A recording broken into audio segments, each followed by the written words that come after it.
And then naturally, they've extended severe thunderstorm warning to include parts of Union County, southern Benton County, and parts of Tippah County. I'm Chief Meteorologist Matt Lawpon alongside our meteorologist Gabe Maynor tracking these storms. New severe thunderstorm warning also released for locations back out into Franklin County, Alabama. So we'll track again both of these storms. Some spotty wind damage reports remain probably the main impact that we could end up potentially seeing out of these. The one back in Franklin County, 615 for you, south of Russellville in particular that we're looking at there. And then as we mentioned a moment ago, parts of Union, Tippah, Benton, and Marshall counties all under severe thunderstorm warning until 6:30 p.m. It's the same storm that we were tracking a moment ago. And I think that last second report we had right before we went off of the air is the one that kind of put it over the top there. The fact that the folks over in DeSoto County reported kind of west to east wind damage reports up there in DeSoto County. I think that's the reason Weather Service Memphis went ahead and pushed out this new one here. So near the Bethlehem community in the far southeast corner of Marshall County.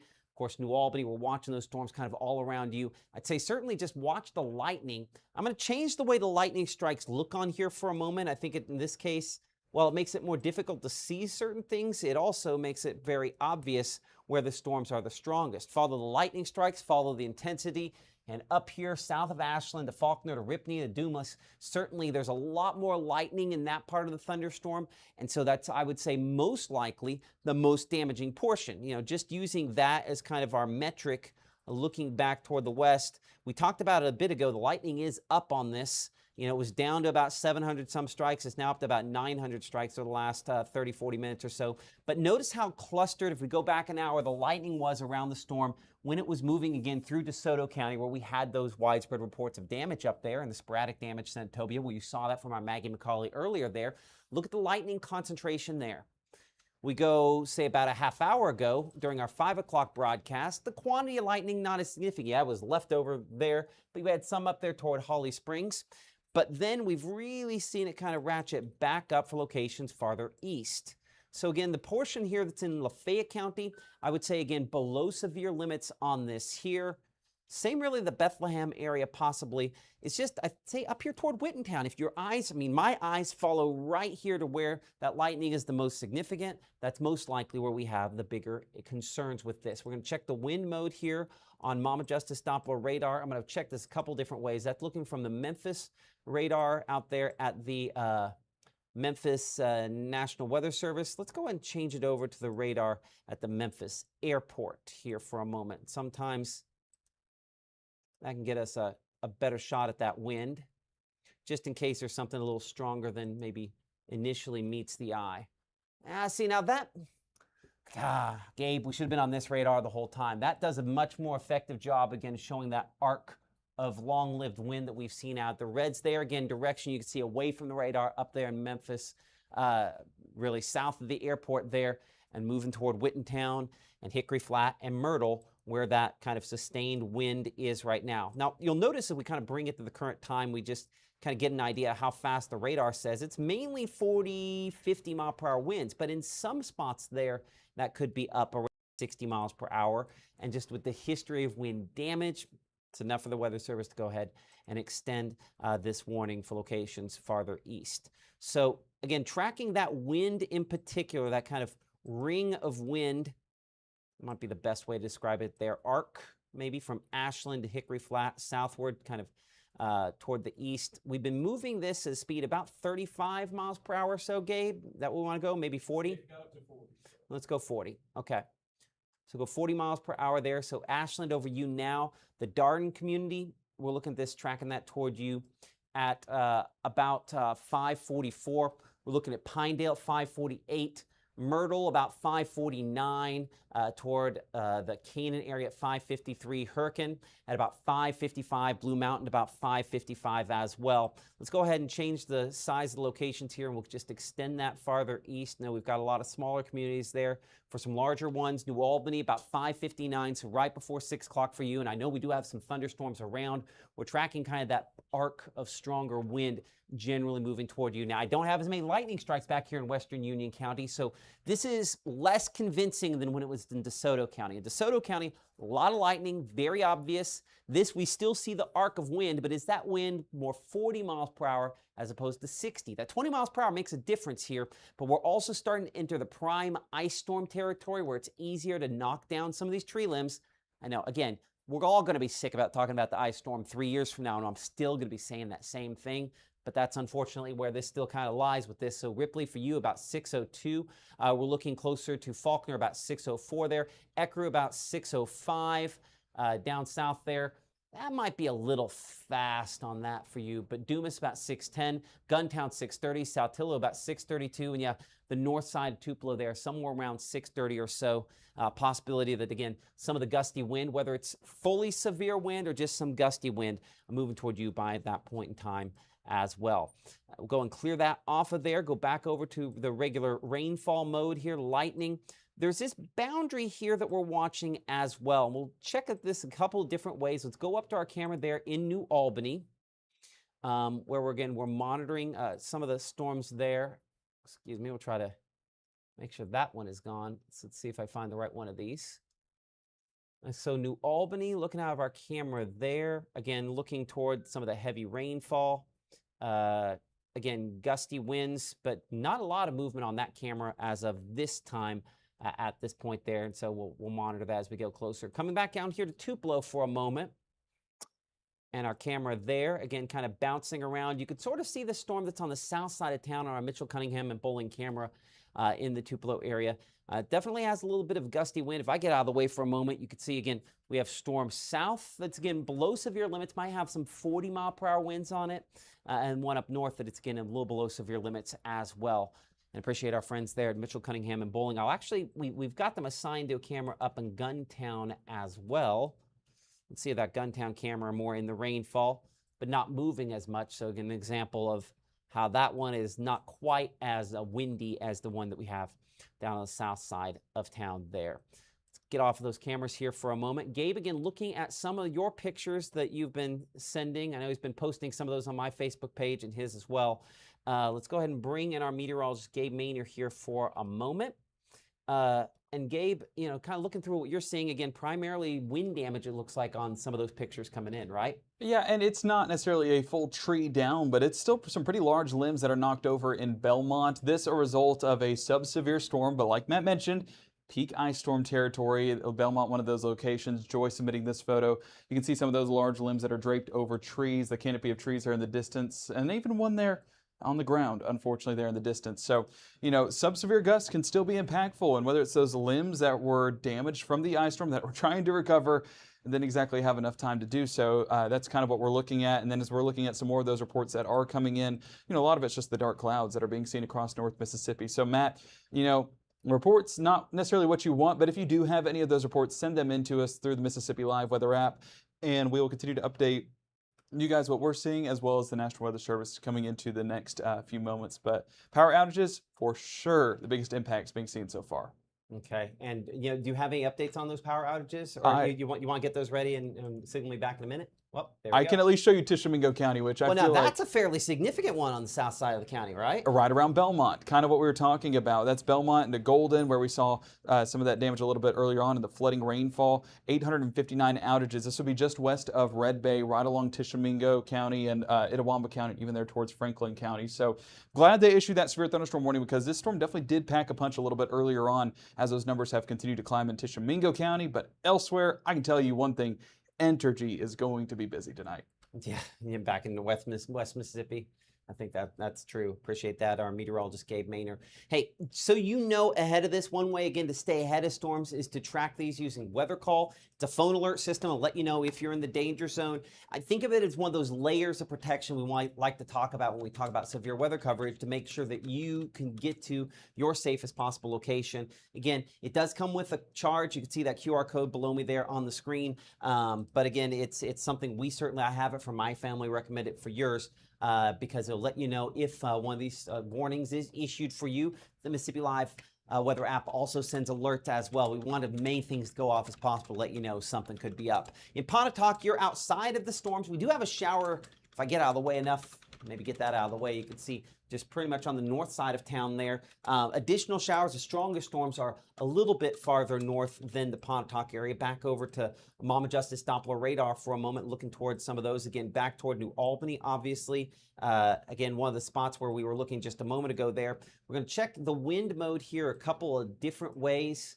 Looking at, again, this is the wind, sort of inbound wind toward the radar down in Monroe County. That's why our colors have changed here. Again, direction toward, heading toward the radar there, generally speaking. And you can see this boundary sort of sliding southward right there. And that'll probably continue to guide this down towards Saltillo with some of those stronger winds in Guntown and Boonville. Eventually, if it continues kind of moving on that general path there as well. So severe thunderstorm warning continue again for you in the New Albany area. Again, a lot of lightning with this, some gusty winds.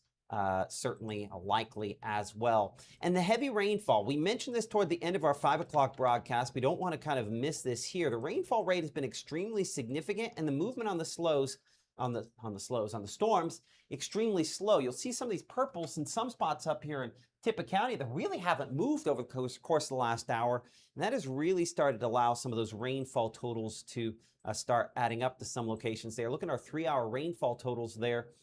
You'll notice some spots where we're kind of in this yellow color near Ripley and orange, 2.5, almost 3 inches of rainfall over that period of time. So this can be some really, really heavy rainfall over that kind of time period there that we're monitoring as well. Our meteorologist, Gabe Maynor, again, bringing him back in here for a moment. And Gabe, obviously people continue to share their reports with us as well. Yeah, you're exactly right, Matt. And one of the things that we were watching are some of those additional storms that are developing along the boundary. And I think one of the storms that we need to be kind of shifting some attention towards is over there towards northern Monroe County. As that's starting to intensify, the boundary is becoming a little bit more apparent. And unfortunately, some of those outages are starting to climb as well. As we clear off, unfortunately, that notification there, you can see how those numbers are starting to climb there on poweroutage.us, including parts of Monroe County, Itawamba County seeing a large amount, Tippah, and far northwest Mississippi. But Monroe County getting a little bit more interesting over those last couple of scans. Okay, well, let's take a look at that here in just a moment. Appreciate that, Gabe.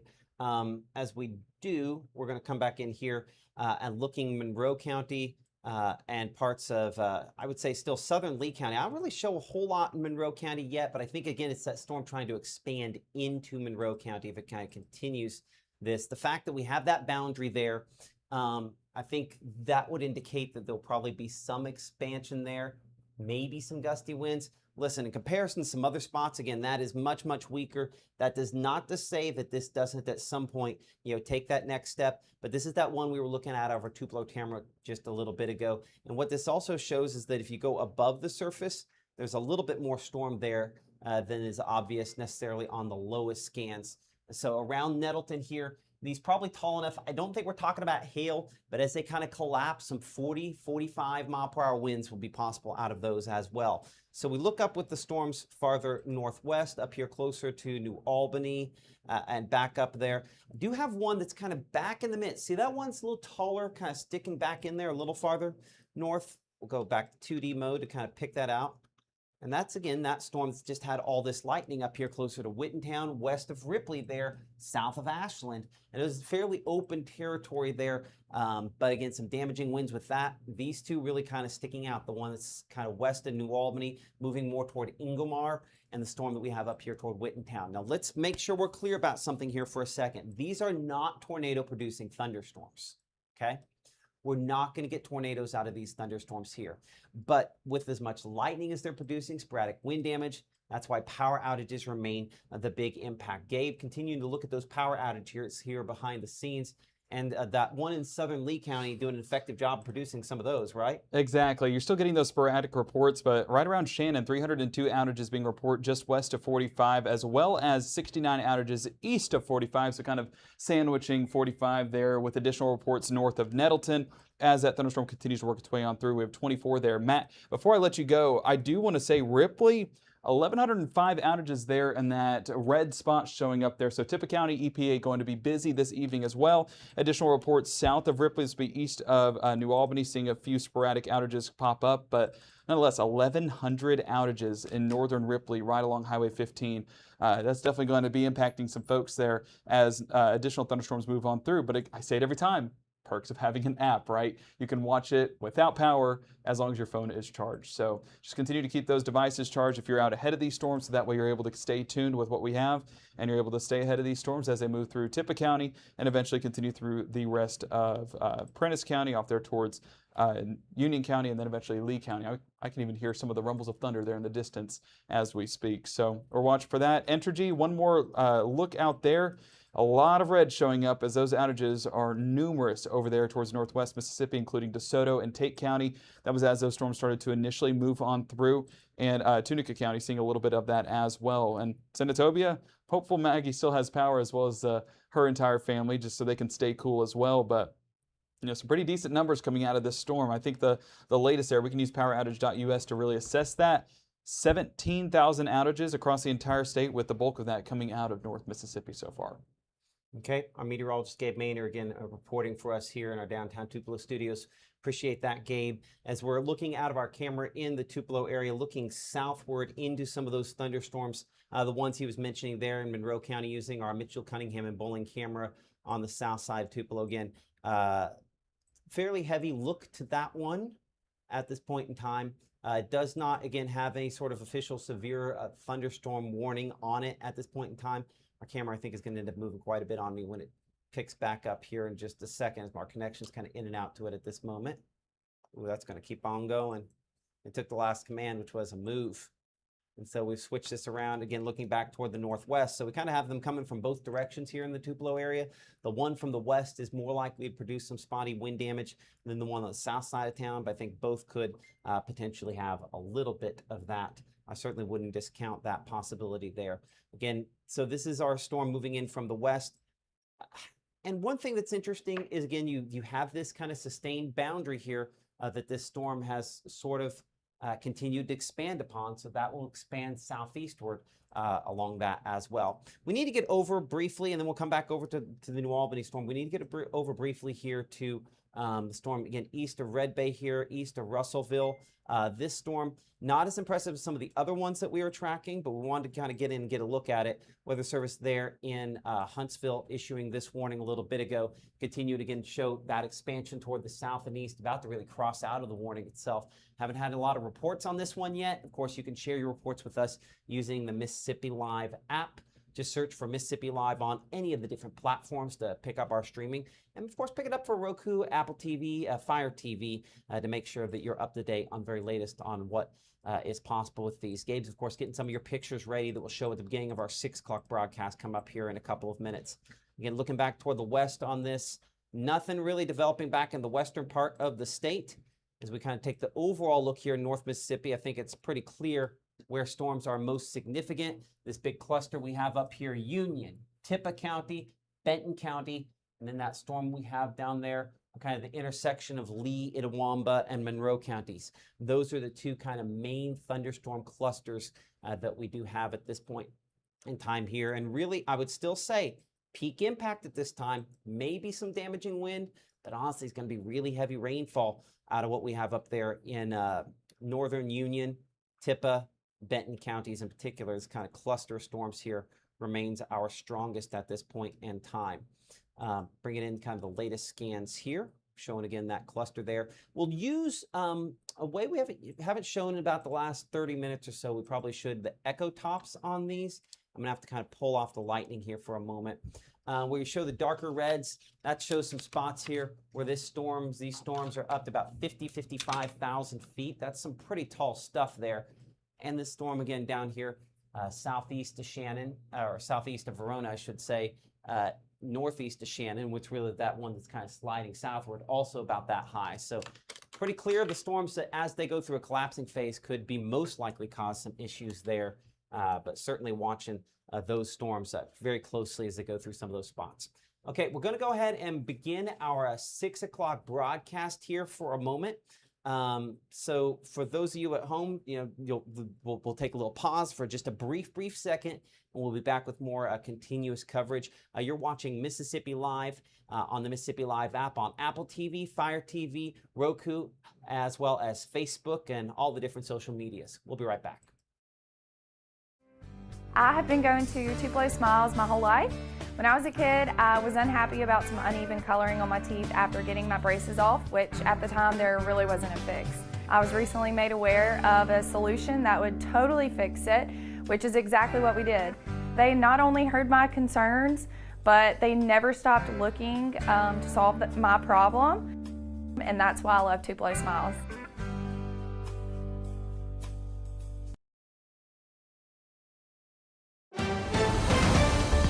Mississippi's trusted weather experts. This is Mississippi Live Weather at 6.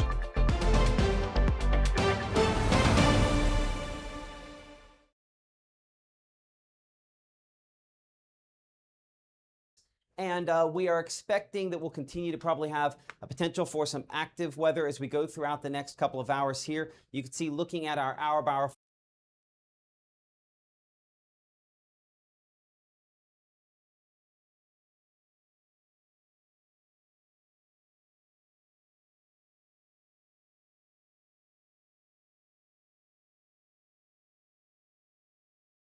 over there.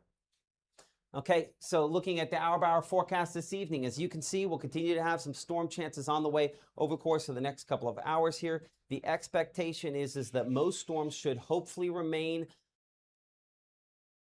time and time. Damaging wind gusts will remain a possibility. You're watching Mississippi Live at 6 alongside our meteorologist Gabe Maynor. I'm Chief Meteorologist Matt Lawpon. You can see that overall coverage of storms diminishing as we head into tonight. It's really along this boundary that storms are most likely to cause some sporadic issues. Damaging wind reports have been the main story so far. They've been concentrated on really just a couple of storms. If we make this loop here a slightly longer one, Gabe, you'll hit the play button on that for me over there. Looking over the course of the last couple of hours, this batch of storms again moving from Searcy, Arkansas, Forest City, all the way through Hernando, and now through Marshall County, and in northern Union County into Tippah County, where those storms are the most intense and will continue to be fairly strong over the course of the next couple of hours here. I'm going to switch where I'm at here at the broadcast facility back over to our chroma key. Marshall County report coming in just within the last couple minutes. Trees down across Highway 311 in the area of Coldwater Bottoms, in the area of a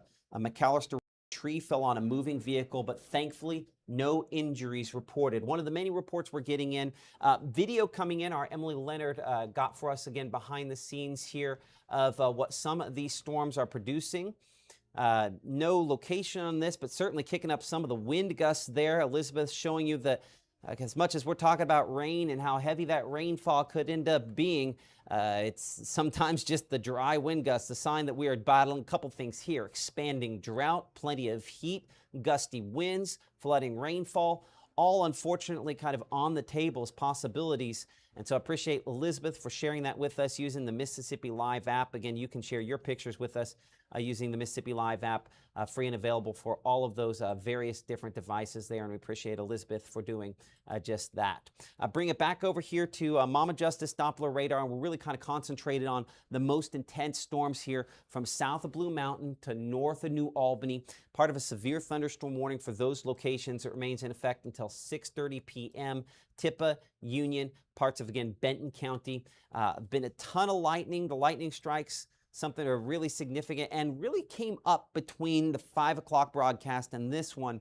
You know, the other thing that we were shown a moment ago, our True Shield hail swath, we don't really have significant hail being shown on any of these storms. That's why we haven't been talking about it. We're actually probably too hot to really get into a decent hail, at least in this kind of structure with these storms. Again, not an impossibility, but that's one of the things that, you know, we look for you to report. If you guys have hail reports, you know, let us know there. I see Brenda mentioning, boy, it's moving fast. Yeah, 40, 45 miles per hour on these storms as they're moving through. Very heavy rainfall, Union County, close to Walmart there. Appreciate Justin Mills with the North Mississippi Storm Chasers again for that report coming in. No power reported in Shannon there. If you have power, you can go ahead and, you know, let us know that information, whether you do or don't. That's one of the things, again, Gabe has been watching very, very closely as well. We're going to be looking at some of his pictures that he's been able to get in from you that you've submitted using the app coming up here in just a brief moment. Again, bring back over here and looking on the wind mode on Mama Justice Doppler radar. The green kind of shows that it's possible that some of the strongest winds could actually be a little south of where our warning is. there's this boundary, and maybe you can see it, maybe you can't, coming right there.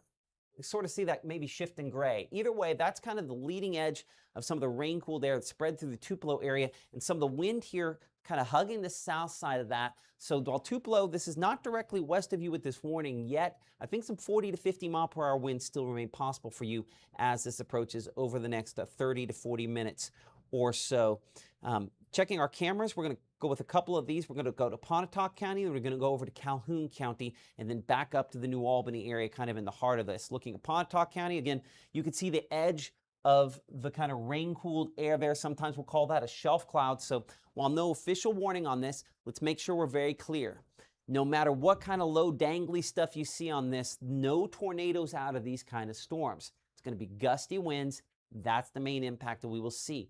But certainly what we call some scary looking clouds showing up on there, which is what a lot of your pictures have largely ended up becoming today, have been some of those scary looking cloud sort of pictures that have come in. Down to Calhoun County, looking at sort of the wider shot here, and that one you can kind of see some of the tops there. You can see it also captures again that severe thunderstorm warning from Calhoun County. It's a ways north of that, looking towards some of those storms still bubbling up. You can see how that's fairly sharp look there, sort of crisp look. It's one of the signs that this is still a pretty intense thunderstorm as it's continuing to work its way back toward the east. That's our shot from Calhoun County. We're going to come up there to this would be New Albany, where again we're in the really, really heavy rainfall that Justin was talking about a few minutes ago there. Very close to I-22 where this camera is. Appreciate our partners there on Max South Broadband, our camera on the tower there with the North Mississippi Storm Chasers. A beautiful shot of what's kind of going on there this evening. And as we bring in our meteorologist, Gabe Maynor here, one of the things that Gabe has been tracking is, again, some of your reports, some of your pictures that you have been working to send in here as well. Get a lot of dark cloud pictures, not a lot of damage pictures, thankfully, but there have been some wind damage pictures. Exactly, Matt. You know, we have gotten some of those sporadic damage reports, especially coming out of the Belmont and Golden area. Makes sense, right? Whenever you're talking about power outages in excess of 900 down there in southern Tishomingo County and northeast Itawamba County. So that's really been a focal point through this evening. But as we look really at the dark clouds that are coming in from Kinley, let me make sure I have an exact location on this because it does look like it was closer to that northwest Lee County. That's an area that looks to be a little bit more, I mean, it's going to be gusty, but, you know, definitely looking gustier there in Pontotoc, comparatively speaking. But outages, unfortunately, those are going to climb. And up in Tippah County, we are seeing those climb a little bit more as well, kind of updating the latest there with the folks there at Tippah EPA. And as we zoom in there along Highway 4, we were talking about the 1,100 outages reported north of Ripley. More coming in along Highway 4 as we move closer to Jumpertown around, I guess that would be southeast Tippah County, and then eventually northwest Prentiss County. That's something I'll work to pull up here behind the scenes is Prentiss County EPA and see what they have, if there was any continuation. But really, I feel like the area we need to be looking at is Pontotoc EPA because more of those strong gusty winds now approaching Pontotoc County and looking at it on radar. I mean, even behind the scenes, looking at Mama Justice Doppler radar, things are looking a little bit more interesting. And as we look out there towards Tombigbee, of course, those outages closer to Nettleton and Shannon continue to populate in due to that strong thunderstorm moving through Monroe County. So we're going to have to look at a few different locations. So Matt, you'll have to come back to me here in just a moment as more of those power outages are added to our list, and I check more of those power companies through the evening. Okay, appreciate that. You know, we've got a track on, again, I would say the southern part of this might be the more impressive, and there's part of the storms that are extending ahead. I'm tracking what has been the long-lived wind portion of this thunderstorm here, as opposed to necessarily where the strongest portion is at this point. This has been the wind portion that I think, again, is expanding southeastward. So that's why, while we show the severe thunderstorm warning, it shows Benton County there, as well as parts of Union and Tippah counties, all in effect until 6:30, and we'll bring it the latest time period here. Wallerville 6:10. This is obviously, you're already in the heavy rainfall here that's already through the Reese community and the northwest portion of Lee County. So I'm not tracking the initial onset of anything. I'm tracking if we have the damaging wind here that's with it, probably where the most intense wind is. And it's not necessarily right on the leading edge because some of these storms have sort of bubbled up in advance. I'm going to give this another loop here. Let's make it a 1 hour loop, because you'll see how we sort of have these thunderstorms up here, but see how you have this kind of right here. I'm going to try to time it there perfectly, and I didn't get it quite right. But there's this sort of part of the thunderstorm that's just kind of stayed organized there. That is the part that could have maybe more of those damaging wind potential as that kind of continues to move toward the south and east. So let's make it a slightly, we'll change the track here to show some larger locations for a moment. Again, Tupelo, we're looking at about 6:31 for you, and current time is about 6:09. So that's Midtown Tupelo, northwest side of town. It's going to be a little bit sooner than that as this grouping of thunderstorms moves in your direction there as well. As we kind of widen things out, look on the wider shot here for a moment, sort of clear things off.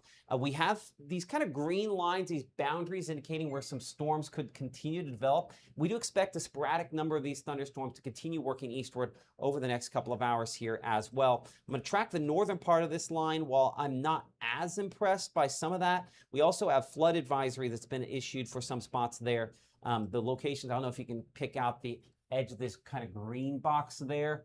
That's a sign, again, where the heaviest rainfall, we mentioned at the top, one of the bigger threats is with this.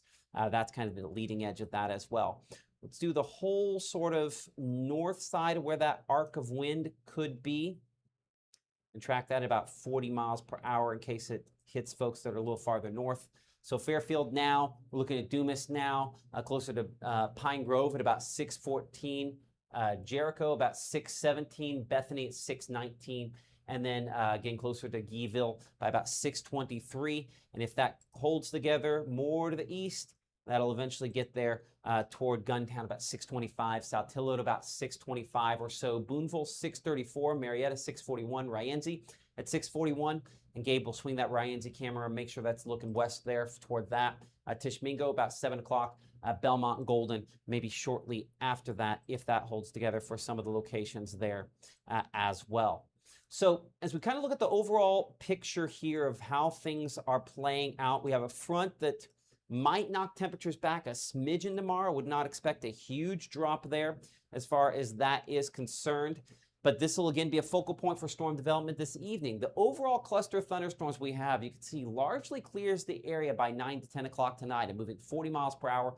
We expect that to happen. We might still have a few more down here, Golden Triangle, and what that indicates. But really, this continues progressing very effectively to the east. I do think Futurecast might be running just a little bit fast. Widespread clouds around as we head toward early tomorrow. Additional, maybe some thunderstorms there, try to move in from Arkansas. A few chances for tomorrow as well. So our rain chances aren't zero because this front kind of sticks around through the latter part of the day. So as we look here over the next 24 hours, after starting off with temperatures around 75 in the morning, about as cool as we can get, we're 81 by 9 a.m.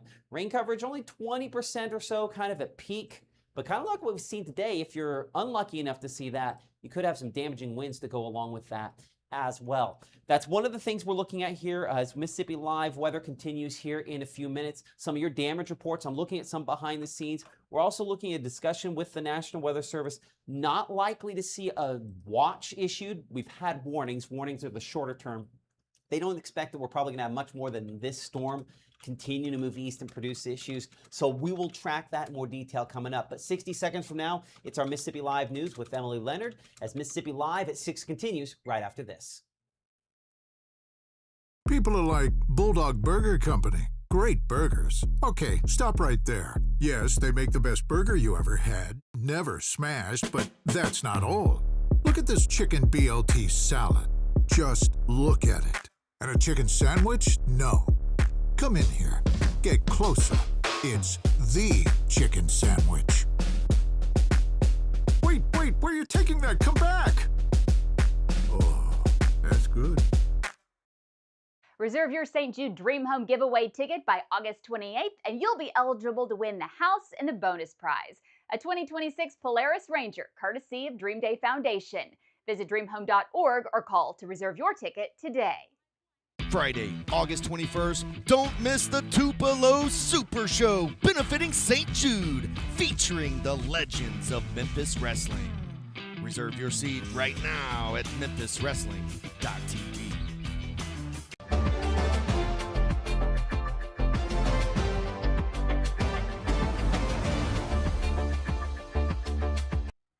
Hello, everyone, and thank you so much for joining us here on Mississippi Live on this Monday. I'm Emily Leonard. Oktibbeha County supervisors are looking to make their own last call for alcohol.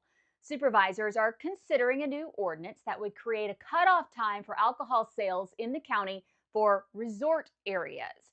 It would limit the sales to between 7 in the morning and 10 at night for the 5 resort areas in the county.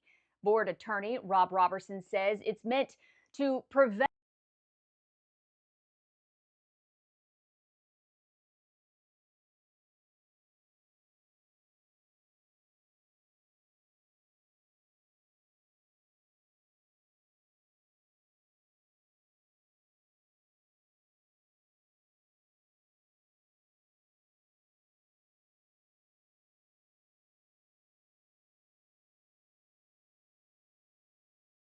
People are like Bulldog Burger Company. Great burgers. Okay. reserve your Friday, August 21st.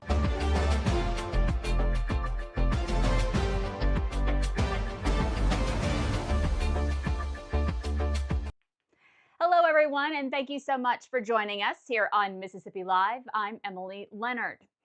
Don't report crimes on social media. That is the message from Monroe County Sheriff Kevin Crook. Sheriff says an allegation against a former deputy was posted to a social media group back on August 4th before it was ever reported to any law enforcement. The sheriff went on Facebook today addressing the situation. I just wanted to clarify a few things this morning so my team can get back to work. Number one, there is no active working deputy for the Monroe County Sheriff's Department who has any allegations brought against them or is under any type of investigation. Number two, no allegations against any former deputies or law enforcement officers has been brought to our office for us to conceal or cover up. Number three, there were some allegations made on the Facebook page a couple of weeks back.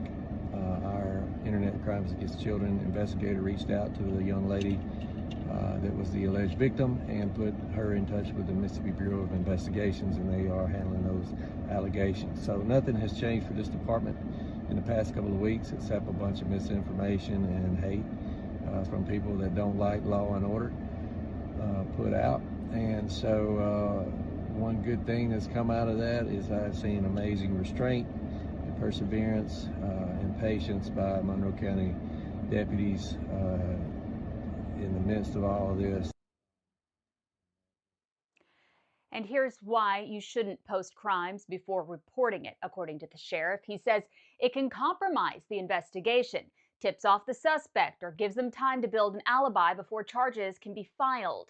Sheriff says if you suspect wrongdoing by an officer or a deputy, go to a trusted agency, and that also includes state and federal agencies.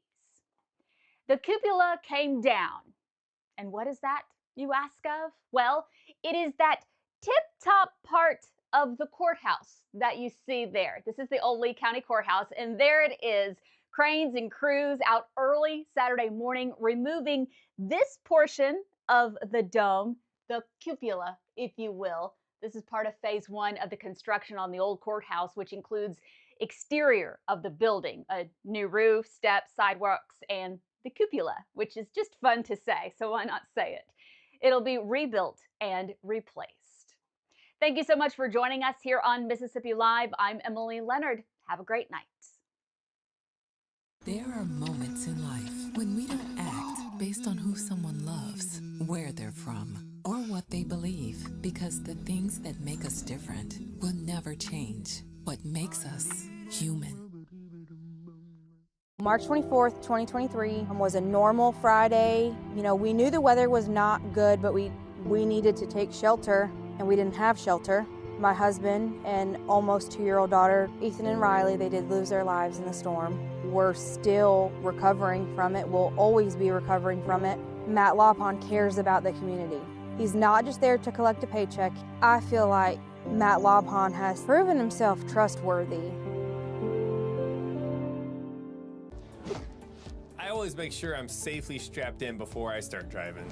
So I always check that my child is buckled correctly in her car seat. Check that your kids are in the right seat for their age and size at nhtsa.gov/the right seat. This portion of Mississippi Live Weather is presented by Little's Jewelers. Right now, from the Mississippi Live Weather Center, here's Mississippi's Chief Meteorologist, Matt Lopon. So tracking a line of severe thunderstorms producing, as you can see, flooding rainfall. That's what it says in the upper right-hand corner of the screen there, as well as damaging wind potential. Guntown, Saltillo, Jumpertown, all kind of in the path of this. 12 minutes left in the severe thunderstorm warning for some of those locations. No guarantees that they will for sure expand it past those locations there as well. You guys continue to send in your videos.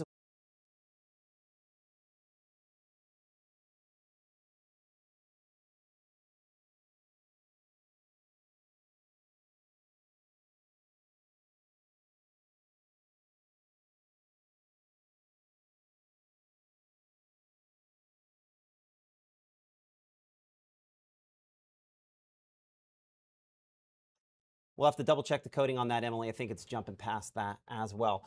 So we'll do that here in just a moment. I'm going to bring in our meteorologist, Gabe Maynor. I think we should be able to get a live shot from him that he has out and about at this point in time. Let me double check that behind the scenes here. Mr. Maynor, is he up? Oh, he's ready to go. Okay, Gabe, got that hair. Let's do it. Yeah, man, if you want any indication it's breezy, yeah, you can definitely pay attention to the hair. But you can also look in the distance. Those are the clouds that are moving in along that strong thunderstorm in northwestern Lee County. You know, one of the things that we were noticing was the amount of lightning that's happening there in the distance. Makes sense with the sporadic power outages, but we're right over Huntington Bank Arena. This will be northwestern Lee County. You can see some of those SLC, scary looking clouds, but definitely some dark clouds indicating heavy rainfall is on the horizon, and definitely some gusty conditions even out ahead of that main cell. Now, with that being said, there's also a look at the strong thunderstorm there in northwest Alabama. We're kind of sandwiched between the two here in Tupelo, so getting a visual on both as we continue through the rest of the evening. But I would say the one to pay attention to right now is going to be the one you see behind me there in northwestern Lee County.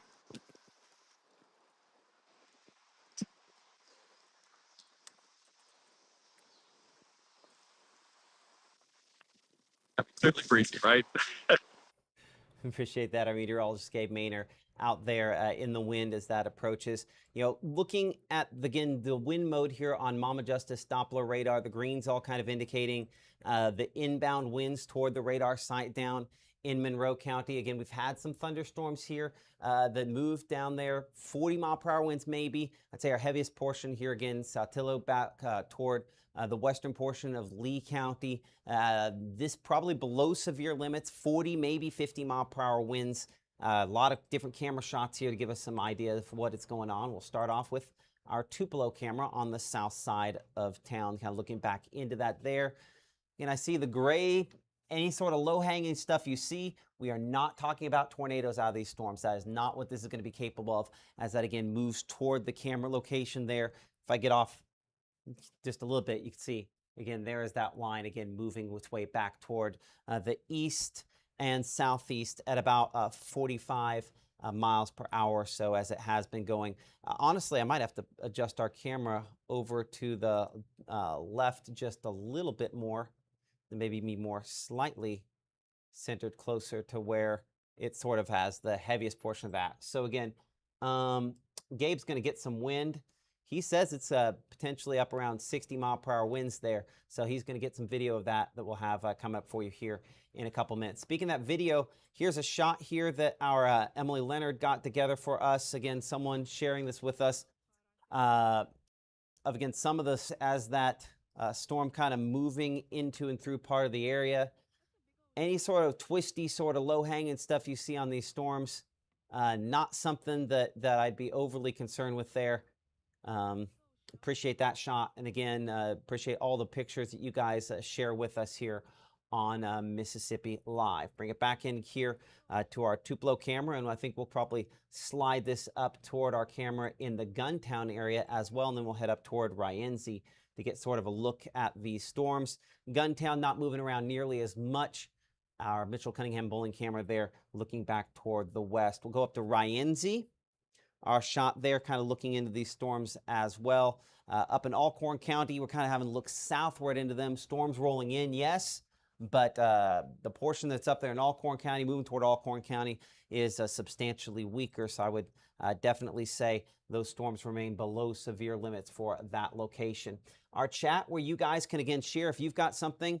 I see Taya mentioning there that it's over top of them. Again, checking on friends there. Kind of faded out of the picture. That happens from time to time there. Sheets of rainfall in Ecru. Sorry, it cut me off camera there for a moment. I think we got that taken care of, though, in the last couple minutes. But there's, again, some of the winds. Our Gabe Maynor outside says that's about 60-mile-per-hour winds potentially out of that thunderstorm there. He's going to get us some video that we'll get and share with you coming up here in a few minutes. If you give me a moment, I should, somewhere in here, be able to pop. I might not be able to pop up what I was hoping on that there. Well, we'll have a damage picture that we'll be able to show you coming up here in a couple minutes of some trees knocked down in the Ripley area. So you'll have to stay tuned for that here in a few minutes. So let's get again a storm track on the south part of this, which honestly looks a little bit more impressive at this point. The part that's actually moving through the Tupelo area right now. So that's the part that Gabe's trying to get the photo of. And I'm going to do a storm track kind of right around Midtown Tupelo. We'll say 45 miles per hour. Again, that's really precise, so let me expand that out a little bit more. There we go. Let's actually go about 20 miles on that arc there. So again, all these places on the top of that list there. Again, heavy wind moving through East Tupelo. That's what Gabe was talking about a moment ago. Middle of town, eastern portion of the town, kind of moving through there at this point in time, working its way toward, well, I mean, most of those are different neighborhoods in and around the Tupelo area. So let's go ahead and shrink it down so we can show locations outside of the Tupelo area. And in advance of this, Verona about 632. Again, we've had some gusty winds there. Might even be an extra little push almost right on top of you right now. Saltillo, we're at 635, Shannon at 639, Mantachie 643, and Fulton about 649. If this keeps holding together at about 45 miles per hour, Smithville about 651, or excuse me, 656 for you. Tremont at 701. We're looking at Detroit at 713. Closer to Hamilton, Alabama at 723. Hodges at 726. You guys continue to send in your pictures, and we appreciate that. We'll continue to kind of show those using the Mississippi Live app, probably the easiest way where you can share those with us. So let's go wide. Let's reset things here for a moment. It's 626. And this is really our main kind of cluster of storms. Let's track where Futurecast has this sort of going from here into this evening and tonight, where we continue to show those thunderstorms progressing eastward. So pretty well positioned here on Futurecast where they actually are. So out here closer to the Alabama state line by 7 o'clock, mainly into Alabama by 8 p.m. this evening.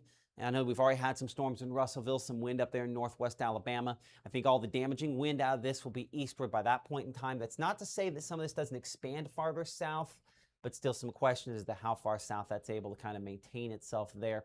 And then this front sort of around will be a focal point to try to see some additional development of maybe some showers and thunderstorms tomorrow as you see some trying to come out of Arkansas there. So highs, 75 Tunica, 77 Cleveland, 78 Belzona, 79 degrees in Greenville. Normal this time of year comes in 71, so everybody is running way above that again for tomorrow morning, because as much as I've talked about rainfall, the reality is the extreme heat, those heat advisories, extreme heat warnings, those remain in effect for a lot of spots. 96 the high for tomorrow with a heat index 106 or greater. It remains dangerously hot and humid, which is what most folks still experience this evening, in spite of the fact that I've talked so much about rain and storms. Now, some try to kind of move in from Arkansas. Once again, these should hopefully be a little bit weaker tomorrow. Most indications are they will be as they progress in by, say, noontime, diminishing into the afternoon. Maybe a few of these kind of redeveloping, as you can see, around 3 p.m. here. We show Aberdeen toward Columbus, and maybe expanding in coverage there by around 4:30 to 5 o'clock around the Golden Triangle. Most below severe limits, but kind of like today, if we can get enough moisture loading, you can get some gusty winds that are somewhat strong out of these. So high temperatures, we go up to 100 in Clarksdale, actual high temperature there, 103 Greenville, 100 degrees in the Greenwood area there. Let me check here behind the scenes. We should have a video coming in. We'll look at some of the storms, what we're seeing out there here in just a couple minutes. But mid-90s out there at coolest, and then 103 or greater up here, Tupelo, Amory, with the Delta most extreme, as it has been recently. 110 and greater, the more common number a lot of us experience. But notice here you can kind of see northeast to southwest, a little bit of a difference there. That has to do with that front sort of bringing in slightly less humid air for some of those locations. Now, I need to check, because I just got an alert from the Mississippi Live app a moment ago that my current location has a severe thunderstorm warning that was issued for it. So let's double check that to see if a new warning was issued. There it is. So there's our new severe thunderstorm warning, and there's my weather call. Let's see if I... Hello? Just Matt Lawpon. The National Weather Service has issued a severe thunderstorm warning for your location for a storm capable of producing damaging winds or large hail. We recommend seeking shelter in a sturdy building and staying away from windows. Repeating, you are in the path of a severe thunderstorm. This message comes from Weather Call Next Gen. Okay, and so that's an example of what a weather call can sound like there. And so that's the one, again, that if you decide to subscribe to Weather Call, you would get from us here on Mississippi Live. Back over again to Mama Justice Doppler radar here for a moment. Why is Weather Call still important is because you get those alerts to let you know, hey, if you're in the danger zone there as well.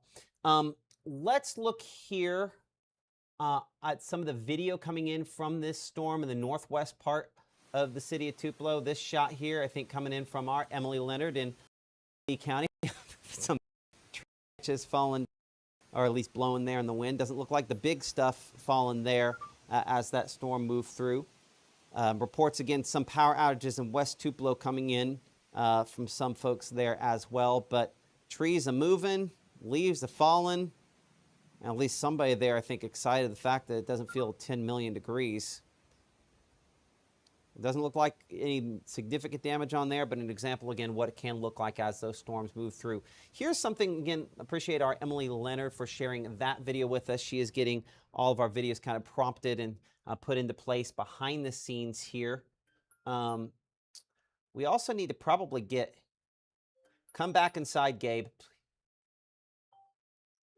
Gabe has gone outside, and I don't know if he is waiting on me to go let him back in. In fact, give me a second here just to make sure. Call Gabe Maynard. We'll see if he comes back in here in a second. Hey, I'm walking in. Okay, bye. Okay, and we'll get some of those pictures and stuff that he was sending in with us here in just a moment. Let's go and clear that off there. Welcome back, Gabe. Sorry, I should have come back over. Come here. Oh, it's dusty. Well, that's what happens when it's this hot and dry for that long. Golly. Look at this. I know. Why didn't you come in? I wanted to see you. We were right behind the door, so we were not being. Look at the. Yeah, I don't think you can see it on there, but yeah, it's windy. You're gonna have to use those lapels dry cleaning people that advertise with us. We'll have to get you cleaned up there. Yeah, that's. I have good video. Okay, well we'll get it in the queues. We'll take a look at it there. Yeah, no, come back inside next time. Yeah. Children. Well, okay, so I will say out there, pine straw, few limbs, garbage can. But there's not many limbs in this type of town that those bushes outside some of them got stripped good, but and a few limbs of some trees along the Huntington Bank area. Garbage can got blown, and yeah, pine straw. The very fact that those are not big trees to be snapping some limbs on that. Like, I mean, it's typically they bend pretty well. Well, and the traffic lights were even starting to wave in the wind too. So like it was 60 miles an hour. Okay. For sure. Okay. So I saw that they continued it, right? They expanded the warning here for this storm. So yeah, okay. We'll get back over there. Let's see Tippah County and look through some stuff. I'll get back to normal. Yeah, next time come in sooner. Appreciate that. Oh, Gabe. Oh, and I'm hoping we don't take a power hit here. It's flashed a couple times. Yeah, no, we're still good on stuff here.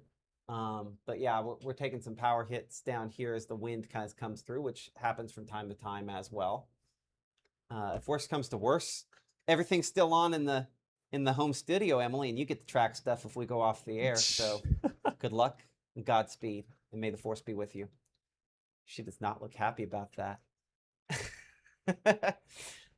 Okay, so you guys, again, sharing with what you have with us. And while I have a smile on my face, the reality is that this is producing some sporadic wind damage. This is causing some power outages. Amy Jo Turner there mentioning power out in Saltillo, garbage can, mailbox knocked down, sent a video really bad in Belden. Again, appreciate that. Alicia, we're going to share some of your pictures with that as well. Carolyn getting their weather call there. No tornadoes. Again, want to make sure we're crystal clear on that. No tornadoes out of these storms today. Gusty winds, yes. And there's going to be some low-hanging clouds. We'll check some of the cameras here. We'll see if we can slide down to Amory. I know we've had a couple down here. Some storms certainly worth watching down there. We'll go to our Amory camera. We might have to see if we can pan this up just a little bit, and we'll swing that just a little bit more northwest so you can sort of see the edge of that.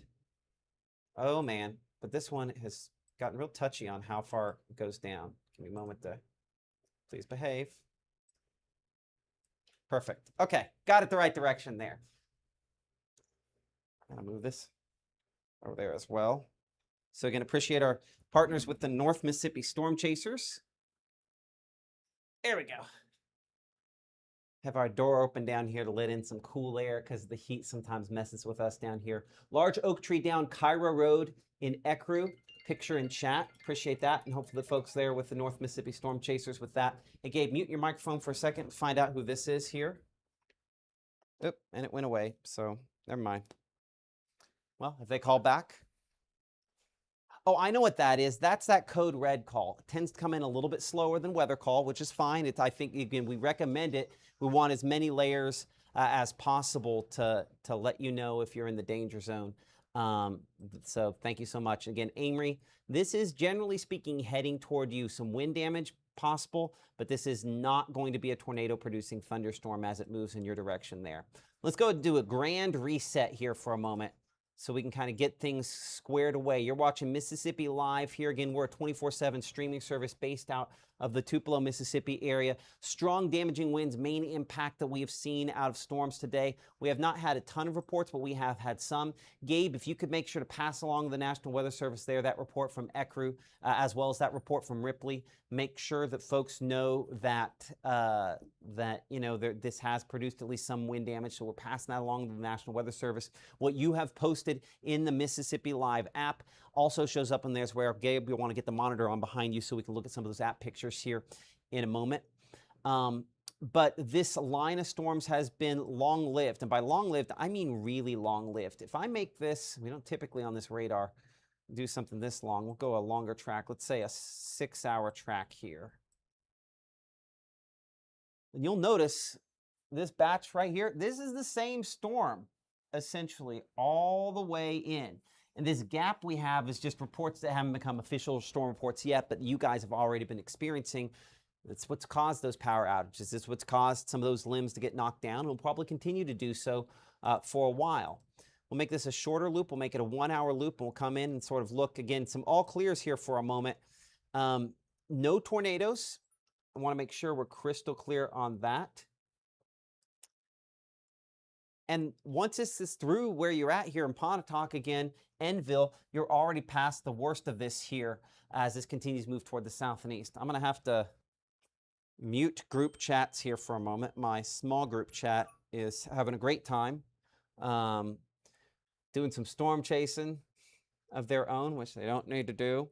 But talking about, again, some power outages in some spots like Saltillo there, which is something that our meteorologist Gabe Maynor is going to pull up here. Again, some of those power reports for you. Once he has those ready, we'll take a look at that here in a moment. And they're fairly substantial, Gabe, just kind of looking at that monitor shot behind you, aren't they?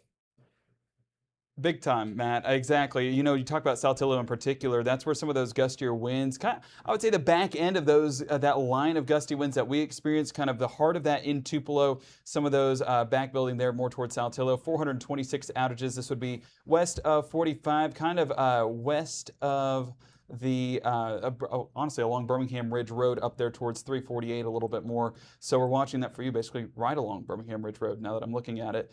And then West Tupelo again, I know that you guys last week were dealing with a pretty substantial storm. Even this week, 614 outages popping up for you. So I know that, it's kind of flashbacks to last week, more of those power outages expected, a few trees knocked over, but glad that everyone has remained okay so far, and that's always a positive. I do want to take a look, Tishomingo County EPA. We're still watching that for you as some outages continue to be reported down there. Well, I say some, it's really underdoing it. South of the Tishomingo County Airport, there's 859 outages still, and I do want to look at that report there.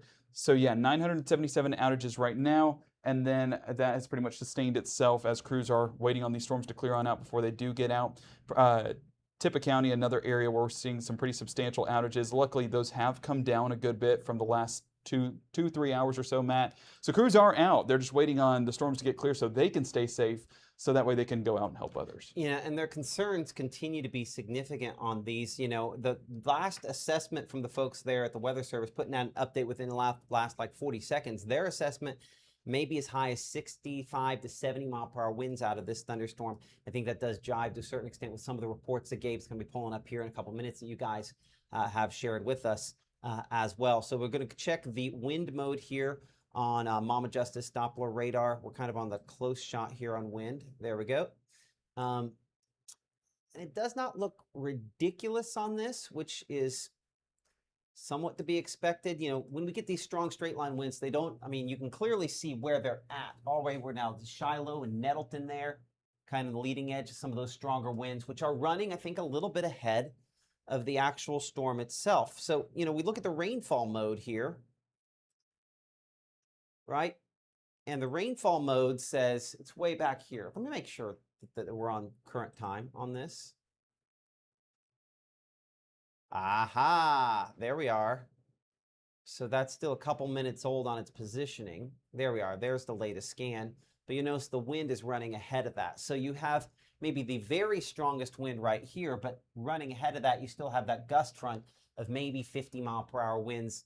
And then this is the 60 to 70 mile per hour wind. So I'd say the combination there, maybe it's that one spot there south of Nettleton that they're seeing that as well. Hey, Gabe, are we getting any pictures in? I am trying to upload that video to... Okay, we'll worry about that video in a little bit. Let's get I think we have some damage pictures that people have sent in. So we'll see if we can get some of those pictures in and up and on first, and then we'll get that video up here in a minute. So looking here, Nettleton, I want to go back a couple scans, see the fact that we have that one there where it has kind of that bright blue, and again, this could be some bad data. Yeah, there's no way that's 98 mile per hour winds, especially in clear air ahead of that. So that's probably a little bit of bending of the radar beam. But either way, that shows that there's, I think, still pretty good gust there moving here, approaching Central Grove, already moved through the Nettleton area and Shiloh and Evergreen. And that's running ahead of where the main storm is as well. So it's kind of the phantom sort of thing running in advance that maybe will be more evident out of our camera there in Smithville here in a moment. We'll look out of Smithville. We're going to switch that camera around. It's kind of looking back toward the northwest in it, so maybe Amory might have a slightly better shot, and we'll get a better look at Smithville in just a moment. Yeah, there we are in Amory. Again, there's that kind of ring of strong wind moving toward the camera there. Monroe County under a severe thunderstorm warning in effect until 7:15 p.m. Let's bring in Gabe's shot here, and again, Gabe looking at some of the damage pictures that you guys have been sharing with us, Gabe. Yeah, so this is over in the Springville community over there in Pontotoc County. You can see the large limb snapped off the tree. This is how you can tell. It's those strong damaging wind gusts. There's no rot on that tree, so it takes some pretty gusty winds to knock down a limb that large. More damage, another large limb that fell down, this one closer to Tishomingo County around the Dennis community. And we also had, kind of a story with this one. This was over, let me get the grocery store correctly here, but this was over at the Big Star over there in Belmont. And what happened was it was a buggy that ended up flipping onto their truck, onto her husband's truck. Unfortunately, let me see if I can manually zoom this in. And you can see that this was onto the front end of the truck. You can see right there in the distance. So Unfortunate situation. The good part is that the truck is okay and that damage was pretty minimal. So that's always a positive. Still drivable, still manageable. But more of those reports continue to come in, including the heavy rainfall, including those limbs that are broken and snapped. And I mean, we saw the wind firsthand. It's definitely gusty enough to cause some damage. And more pictures coming in as we speak. Let me show this one real quick. Some of the siding ripped off the home there due to those strong straight line winds. This would be over in Chesterville, west of Tupelo, where we had 600 outages there. Raymond submitting that photo. And let me make sure Joey submitted a photo. I think it might take a little bit longer to load in, but damage pictures just continue to flood in. But Matt, that shows how strong those winds are, especially even west of Tupelo, where the heart of that storm moved on through. Well, and so that's on basically Chesterville. You think, west of, you mentioned groceries, Brooks out there, kind of the west side of town where that is. So, I mean, that's still Lee County. And so we expect that we'll continue to have some spotty reports of wind damage east of that as well. Appreciate that. Share your pictures with us. They go right to the Weather Service there.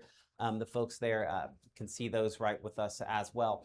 Smithville, we got our camera swung around. 77 feels like 79. How lucky is that? But this is kind of the edge of that strong wind that's moving toward you. Could have some spotty wind damage. No tornadoes. Always feel like that's something we have to emphasize really when any of these storms, but just kind of looking back through this again, you can also kind of almost see the sort of arc sort of shape to the kind of leading edge sign of the kind of the leading edge of some of the wind with that as well. So we'll slide that back there again on one of the water towers down there in the Smithville area. Appreciate that and appreciate the North Mississippi Storm Chasers, our partners there on that camera network here across North Mississippi. So maybe you can pick it out right there. That's our leading edge of the wind that's not really showing up as anything, but it is. It's the outflow. And that's one of the ways we know that there's no tornadoes out of this is because your warmer air is way out here in advance. This has just been a kind of a sustained area of wind. And so approaching Fulton with some of those gusty winds, I bet our Fulton camera probably looks pretty hefty as well. Let's go ahead and get a full storm track along sort of the leading edge right there of that strong wind. We're going still about 45 miles per hour or so. And again, shows the Carolina community now. Central Grove, we talked about you a moment ago there. We're looking at about 646.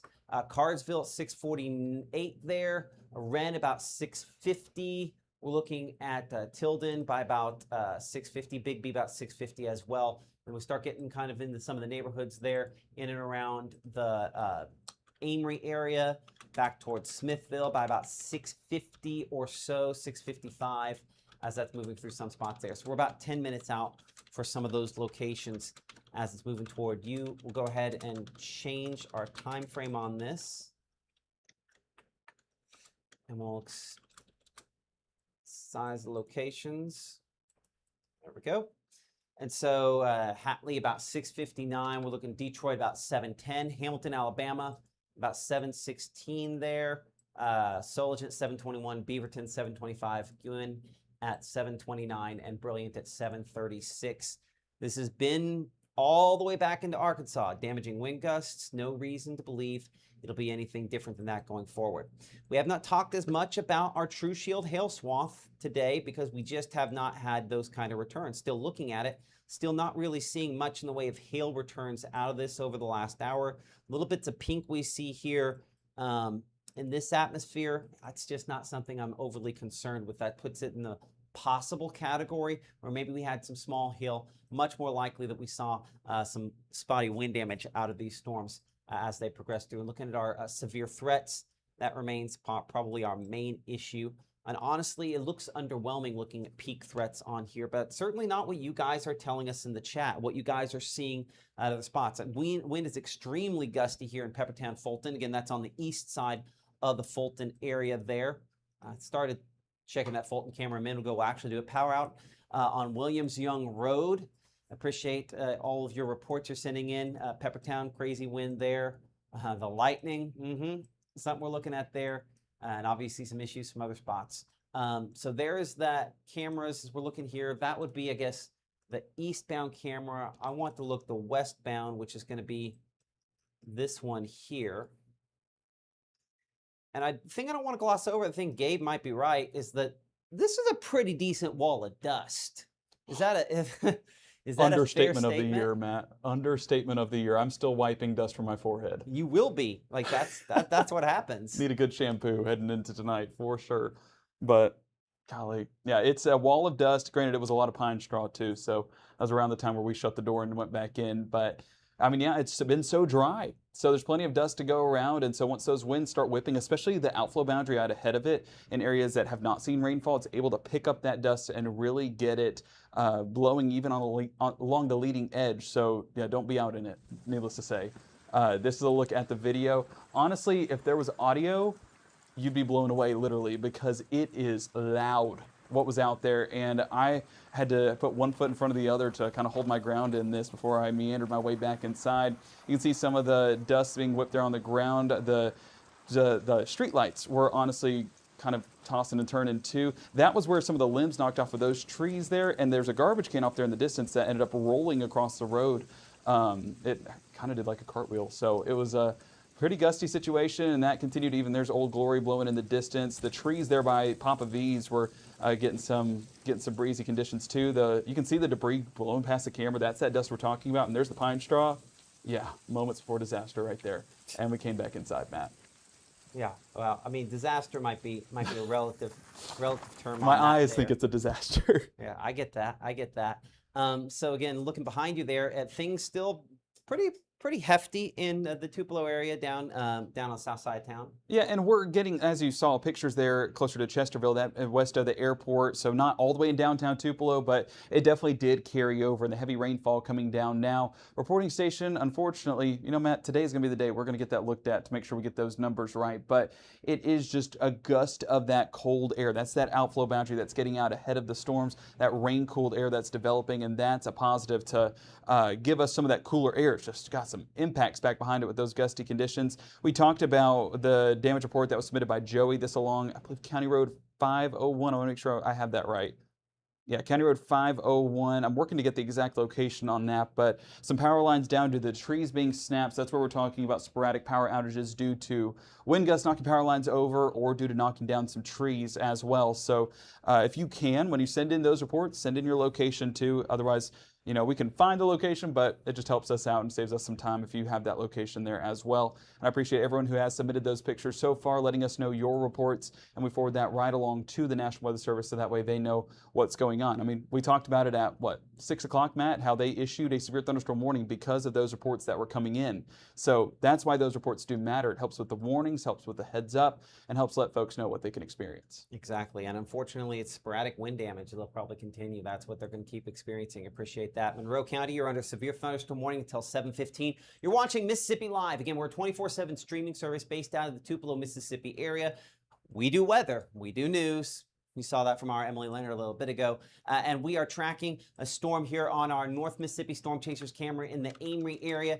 You can see some of the glow there on kind of the left-hand part of your screen where we're sort of looking toward the drier part. But the wind gusts hitting it despite the fact that the rain has not got there. And that's one of the important factors with these storms is that the wind is running, and in some cases damaging wind is running ahead of where the thunderstorms themselves are, because that's a pretty good bounce back and forth, despite the fact that's up there on a tower. That's not the only reason why, because if you initially look at this here, we're looking at the Tupelo area, but slide southward here toward Amory, doesn't look like much. But if you look very closely right there, it doesn't look like anything, does it? But if we go over to the wind mode, you can see how the green has already kind of spread now to the eastern edge of this severe thunderstorm warning. So most likely to have the damaging wind a little behind this, but we're still going to have 50, 55 mile per hour winds at least, if not 60 mile per hour winds on that gust front on the front edge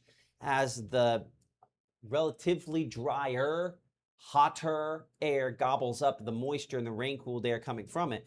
It enhances some of the gusty winds as well. So that's running ahead of the actual storms themselves in this case here. So again, we're checking all the different ways in which we look at wind on here just to kind of peek and prod and poke The strong gusty winds making it through the Smithville area as well. We'll slide down to Aberdeen. Again, Aberdeen, you're south of the worst part of this here, and unlikely to see, I think, wind damage there. But you can see the gusty winds now making this Cameron Smithville start to move a little bit more as well. Some sporadic power outages certainly possible with this as it moves through your area. Again, Itawamba County, as well as Lee and Monroe counties, and parts of Chickasaw County, I believe, under that severe thunderstorm warning until 7:15. Our meteorologist Gabe Maynor here looking at those power outages that it's a lot of pink. Pink's not the right color there on that map, unfortunately, Gabe. Yeah, pink meaning at minimum 300 plus, and we're getting way more than that in parts of Itawamba, northwest Monroe, and over there towards southern Lee County, honestly all of Lee County. You look at some of those numbers, 635 closer to the Shannon area right off of the Highway 6 exit and along Highway 45. 1,143 outages. This will be southwest Itawamba County, getting closer to the Nettleton community, so unfortunately those numbers continue to pile up. 426, like we mentioned, west of Saltillo, and around the Chesterville area where we got the damage to the home, 614 outages being reported as well. One of the things that I wanted to look at as well, we talked Prentiss County earlier on in the broadcast, not a ton of outages being reported out of that one. Tippah County continuing to see a few, and let me pull up Pontotoc EPA here behind the scenes to see some of their outages. And as we view that map, I do expect this number, yep, exactly what I was expecting, just becoming more and more numerous. 1,546 outages southwest of Pontotoc. That'd be closer to the Springville community, right along Highway 9, south of Pontotoc, south of Highway 6. So anyone that is out there, I know crews are responding to it here once these storms do pass. And as we look towards Trey State Park, 239 outages. That's just south of Highway 9 as you're entering into the intersection of, or not intersection, but the corridor between 22 and Highway 6. So that's what we're watching. And yes, eventually these outages transferred to West Tupelo. So different electric power associations, but both for the same cause, and that is restoring power through the evening. The one good thing, if there is a good thing with power outage, or at least a positive you can look at with it, is at least when the power goes out, you are getting some of that rain-cooled air attached to it. So it's not exactly the overwhelming 99-degree heat that we're dealing with the outages. It's 75, which is still warm, but more bearable than what our summer heat has been so far. Yeah, it's an improvement, and we have to take, I guess, positives where we can see them. But that's a lot of power outages out there, Gabe. So we'll have to keep monitoring that. Appreciate that. Well, hopefully here, this is me telling Emily through the television screen, because I don't have a two-way radio here, and to just check and see if she has heard anything from any of the emergency managers out there of some of the wind damage issues that have occurred. So hopefully we'll hear from her about that here in a little bit. I'll try to keep an eye on you standing up there if and when you have it, or give me a text message on that. Let's see here. Again, I'm going to check our chat with the North Mississippi Storm Chasers, as well as there looks like, again, some delayed reports coming in from the Holly Springs area of some wind damage from what we've had. They also are noting the 50 to 55 mile per hour winds kind of on the leading edge of some of these thunderstorms here.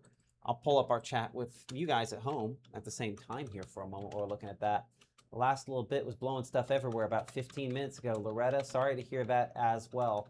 So let's see here. Braxton, looks like we're just trying to keep on top of this here. Hey, listen, we just appreciate everybody who's willing to go ahead and share with us. And of course, you can do that using the Mississippi Live app. Gabe, I'm gonna send it to you for a moment. I want to see that photo that you just had there a second ago, so you can show folks, kind of, I guess, verify what you've experienced. Yeah, dust, Matt. Lots and lots of dust is what we've gotten. This along Highway 45 in Okolona. You can see that, yes, while it was the heavy rainfall moving in, that brown that you see there is dust being picked up from the tree line, eventually making its way across the highway. So if you're talking about basically undrivable conditions, this just adds to it. Heavy rainfall, gusty winds, and now the dust being added to it. And more of those reports do continue to come in. I've just been trying to navigate it behind the scenes because there's been so many pictures that that are coming in. Some unique ones that are coming in, but it's just basically showing the structure of the storms. Look at the shelf cloud along that leading edge. This would have been, let me make sure I have the location right. Into Tupelo, and we have another visual there in Houston, so not too far away from that report a moment ago. But this is looking up on the 6th floor of the North Mississippi Medical Center, that shelf moving into Tupelo, and that's where we got some of those gustier winds. This right on the south side of Tupelo there, south of Main Street. And then this was a unique picture here submitted to us out of Houston. You can see basically the clouds all around this and then the heavy rainfall just being dumped there in the middle. So some downburst potential at times, but you're definitely getting the heavy rainfall, the strong gusty winds that are being impactful in and of itself. Down in Houston, I assume that was not too far away from 45. That we got a picture submitted in a moment ago of the dust and the rain. This just adding to it, more proof of the impactful storm down there, Matt, in Chickasaw County. So we're watching down there. I'll pull up Chickasaw County EPA in just a moment, or at least some of those power associations down there to get a look at some of their power outage reports. But with the lightning, with the rain, with the dust, with the wind, I mean, a lot of factors that are going to add to those totals. Did we ever say dust? You're back in Texas, Matt. Welcome home. Well, that shot you have behind you looks a lot more like it. Yeah. I saw those shots all the time in Texas. That's a real amazing one there. I appreciate that, Gabe, that you're sharing with us. We'll reset things here for a moment as we're coming up on the 7 o'clock hour. And as we do, let's talk some, cancellations for folks. Pontotoc County, you're out of this now. Far northwest portion of Lee County, out of the severe thunderstorm warning. I would say Chickasaw County. Anything more significant is going to be on the leading edge here, and you're past that at this point. The gusty winds, that 55 mile per hour wind gusts all the way out here through Amory and Smithville, now east of Fulton there, almost to Tremont at this point. The actual storm itself running a little bit behind, has been running behind. And one of those things that, again, has had the strong gusty Matt, winds. audio. We've gone along with. Oh, hit that button over there for me. See, this is why. Hey, So, Emily did it, so shout rule out number Emily. 1 is always wear your earpiece, Gabe. Don't take your earpiece home, Gabe. Welcome back to the studio, Matt. Oh, man. I'm going to get written up by Matt. Actually, Mrs. Lawpon's probably going to write me up on that one. Oh, well. At least you know she's tuning in. Staying safe. She is indeed.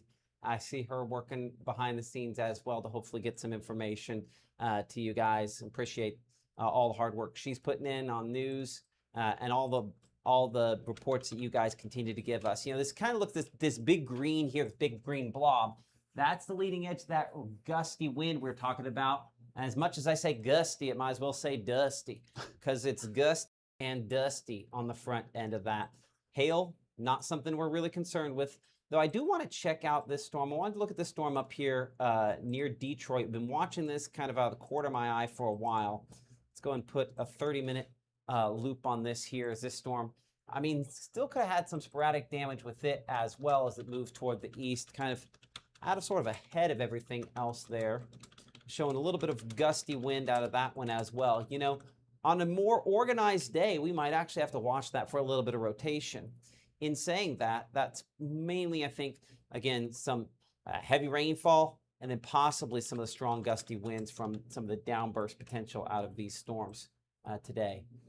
So, again, back everything I'm looking at, though, probably 40, 50 mile per hour wind gusts, each of those kind of leading storms possibility. We have one that's kind of popped up down here closer to Aberdeen as well. We'll look three-dimensionally on some of these storms here to get kind of a look at that, just to see kind of how big those are gone. And see, that's the thing.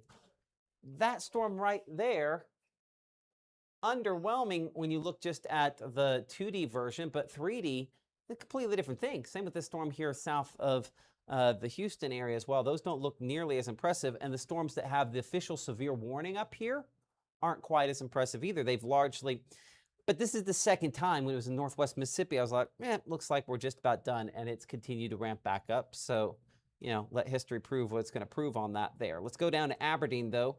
Our camera there showing up right now in Monroe County with kind of that storm right overhead and just sort of ratcheting up. No official warning for you, Aberdeen. We're 82. Feels like it is 91, so that's a huge improvement there. But again, the gusty winds, maybe 35, 45 mile per hour winds out of this. as it moves, kind of collapses over the Aberdeen area. Different than our official severe thunderstorm. This one is kind of popped up and going through a bit of one of those collapsing phases right now, and that's when it sometimes kicks out some of those heavier winds. We'll slide down to Caledonia for a moment. Our Caledonia camera there, in kind of assessing a few different ones. The storm that's just north of Caledonia has just in the last couple of moments here prompted a severe thunderstorm warning there for folks in Lamar County. Just give me a moment to see if I can pan this toward the north. So those are the northern Monroe County severe thunderstorms. And then this storm here is the one that's now prompted a severe thunderstorm warning in Lamar County. And that kind of heavy rainfall falling out of that there is the reason why. I'll step this camera side so you can see it. So Caledonia right there. This is just a little bit north and east of town where that is, right on the Mississippi-Alabama state line.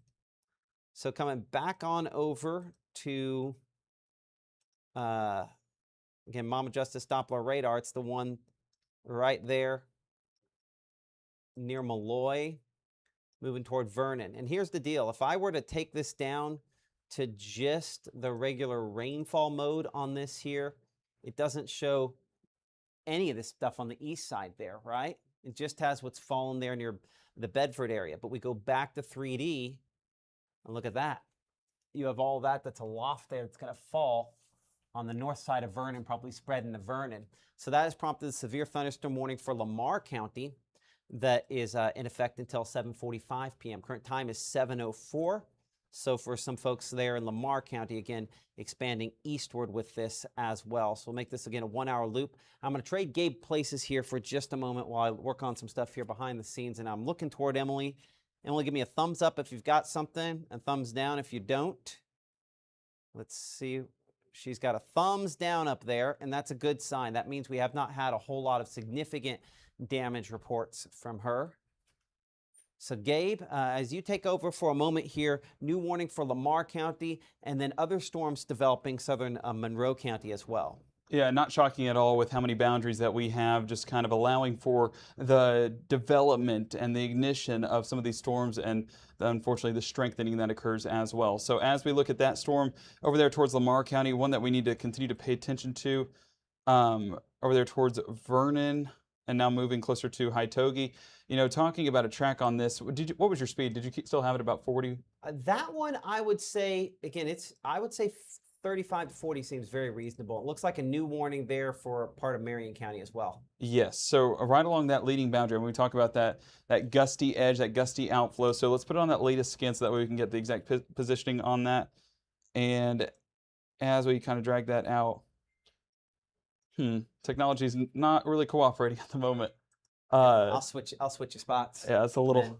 The National Weather Service is not going to extend the Lee, Monroe, Itawamba County warning there past its conclusion, which is no shock because the storm itself is largely collapsed, but it's just had such a history of producing the wind damage. I think that's the reason why they've kept it going all this time. So it'll expire at the end, but we've had additional thunderstorms kind of developing along the edges of it.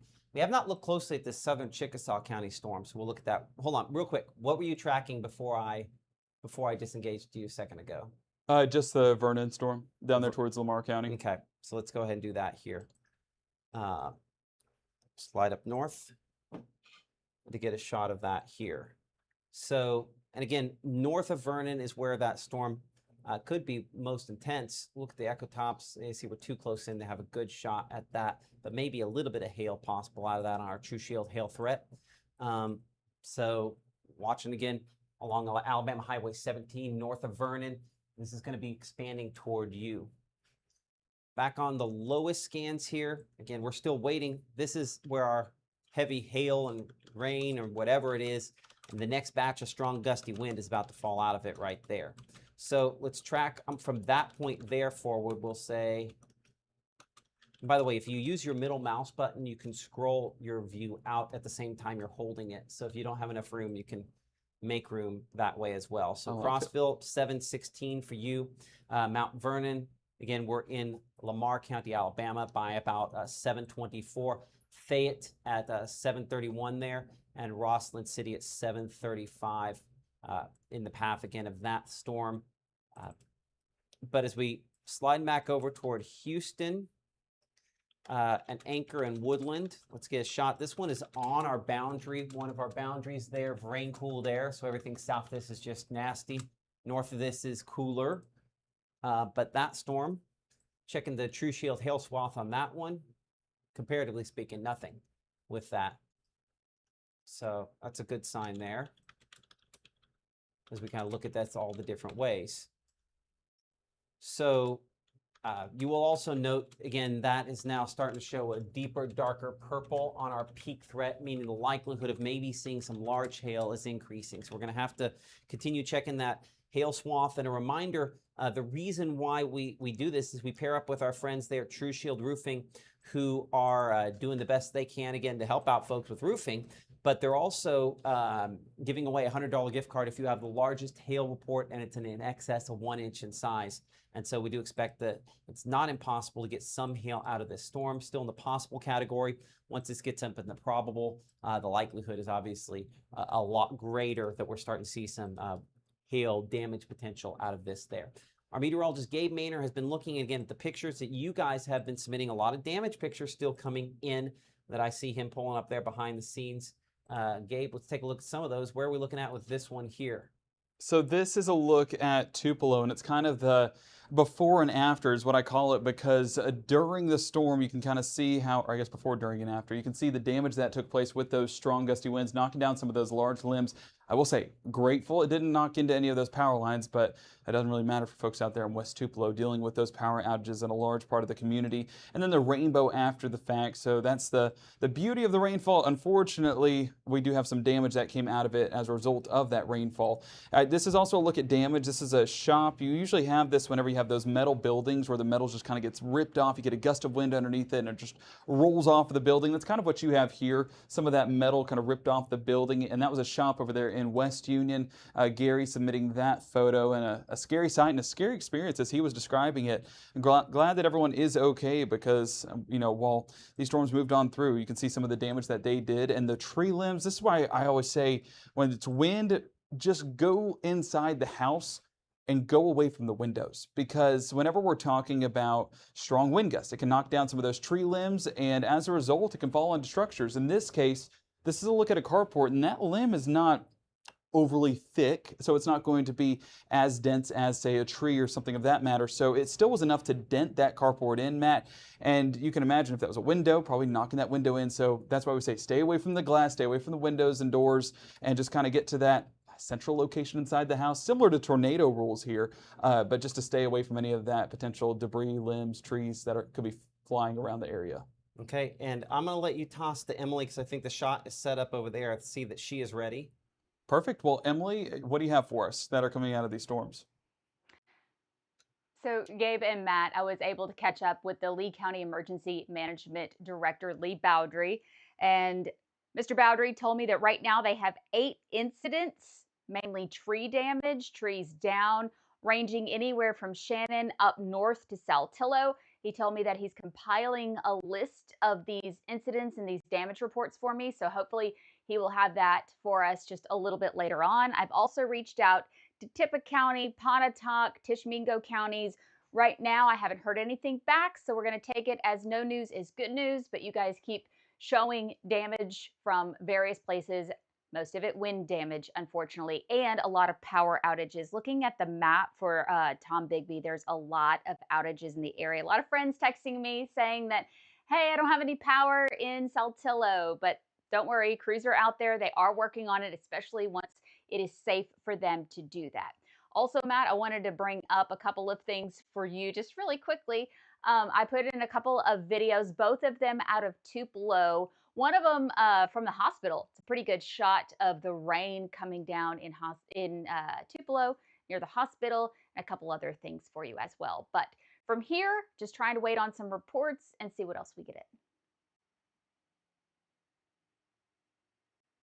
Okay, I appreciate that. Our Emily Leonard there reporting again from our North Tupelo studios related to, again, some reports of wind damage from the folks there at Emergency Management in Lee County and power outages remaining one of the more significant issues. Though I did see, again, someone emailing me just a moment ago, so it came across my phone there, that at least in some cases, power is starting to come back on. And so anytime that's the case, that's usually a good sign there. See if this worked, if this button is set up to do what I think it's supposed to do. Survey says that button doesn't work, so it didn't do what I hoped it would do. So instead, we'll pop up the chat this way for you guys to, again, share what you are seeing with us as well. Tons of power outages. Well, I see Real Scorpion Queen on YouTube says tons of power outages in Pontotoc County, but Randolph is back on, but power out in East Fulton. So this is the thing to keep in mind. But ultimately, the thing to keep in mind here is that we're going to continue to have, I think, these sporadic power outages, but they're typically not going to be super duper long lasting. So yeah, just let the power folks do what they're going to do. And again, thank them if you are able to see them when they come to your neighborhood as they work to try to get the power back on around the area this afternoon and evening. As we check out and zoom in here, again, want to emphasize this one more time. The severe thunderstorm warning we have in place for Lee, Itawamba, and Monroe counties is going to be allowed to expire here in 2 minutes. As that storm has collapsed, the strong gusty winds have run ahead of that. You can just see, looking three-dimensionally here, eastern Monroe, that storm over Aberdeen, the storm there, again, south of the Houston area, really south of more Okolona and then south of Houston. These are a little bit stronger. That Aberdeen storm there, we're just cutting into the top of it, seeing some of the purples. Let's go back to our camera in Aberdeen, which is probably fairly heavy rainfall on that at this point. Let's take a look here. Right there in Aberdeen, we'll look at just how it's kind of coming down there. And it's sort of shifted a little bit east, ever so slightly. Again, Aberdeen and Monroe County. That warning for the northern part of the county is the one that's set to expire here in the next couple of minutes. Let's see if we can pan our camera just ever so slightly there. I'm going to have to think look to the left here just a little bit more. It's going to take its time on reconnecting there. That's what tends to happen. Sometimes we keep our video connection, lose our actual connectivity. Oh, we're going to have a good shot of a rainbow here in just a second as this kind of pans over to the east. Again, the sun back behind this here kind of help us to have this shot here, a nice shot there again in the Aberdeen area. But it's possible that part of what this is refracting off of isn't just raindrops, but it's probably also a couple of hailstones at least with this as well. But looking back toward the east, again, the heaviest part of that east of the Aberdeen area. Bring it back in here to Mama Justice Doppler radar, and I believe that's my all clear from an older version of Weather Call that I'm set up on here. Let me double check. Hello?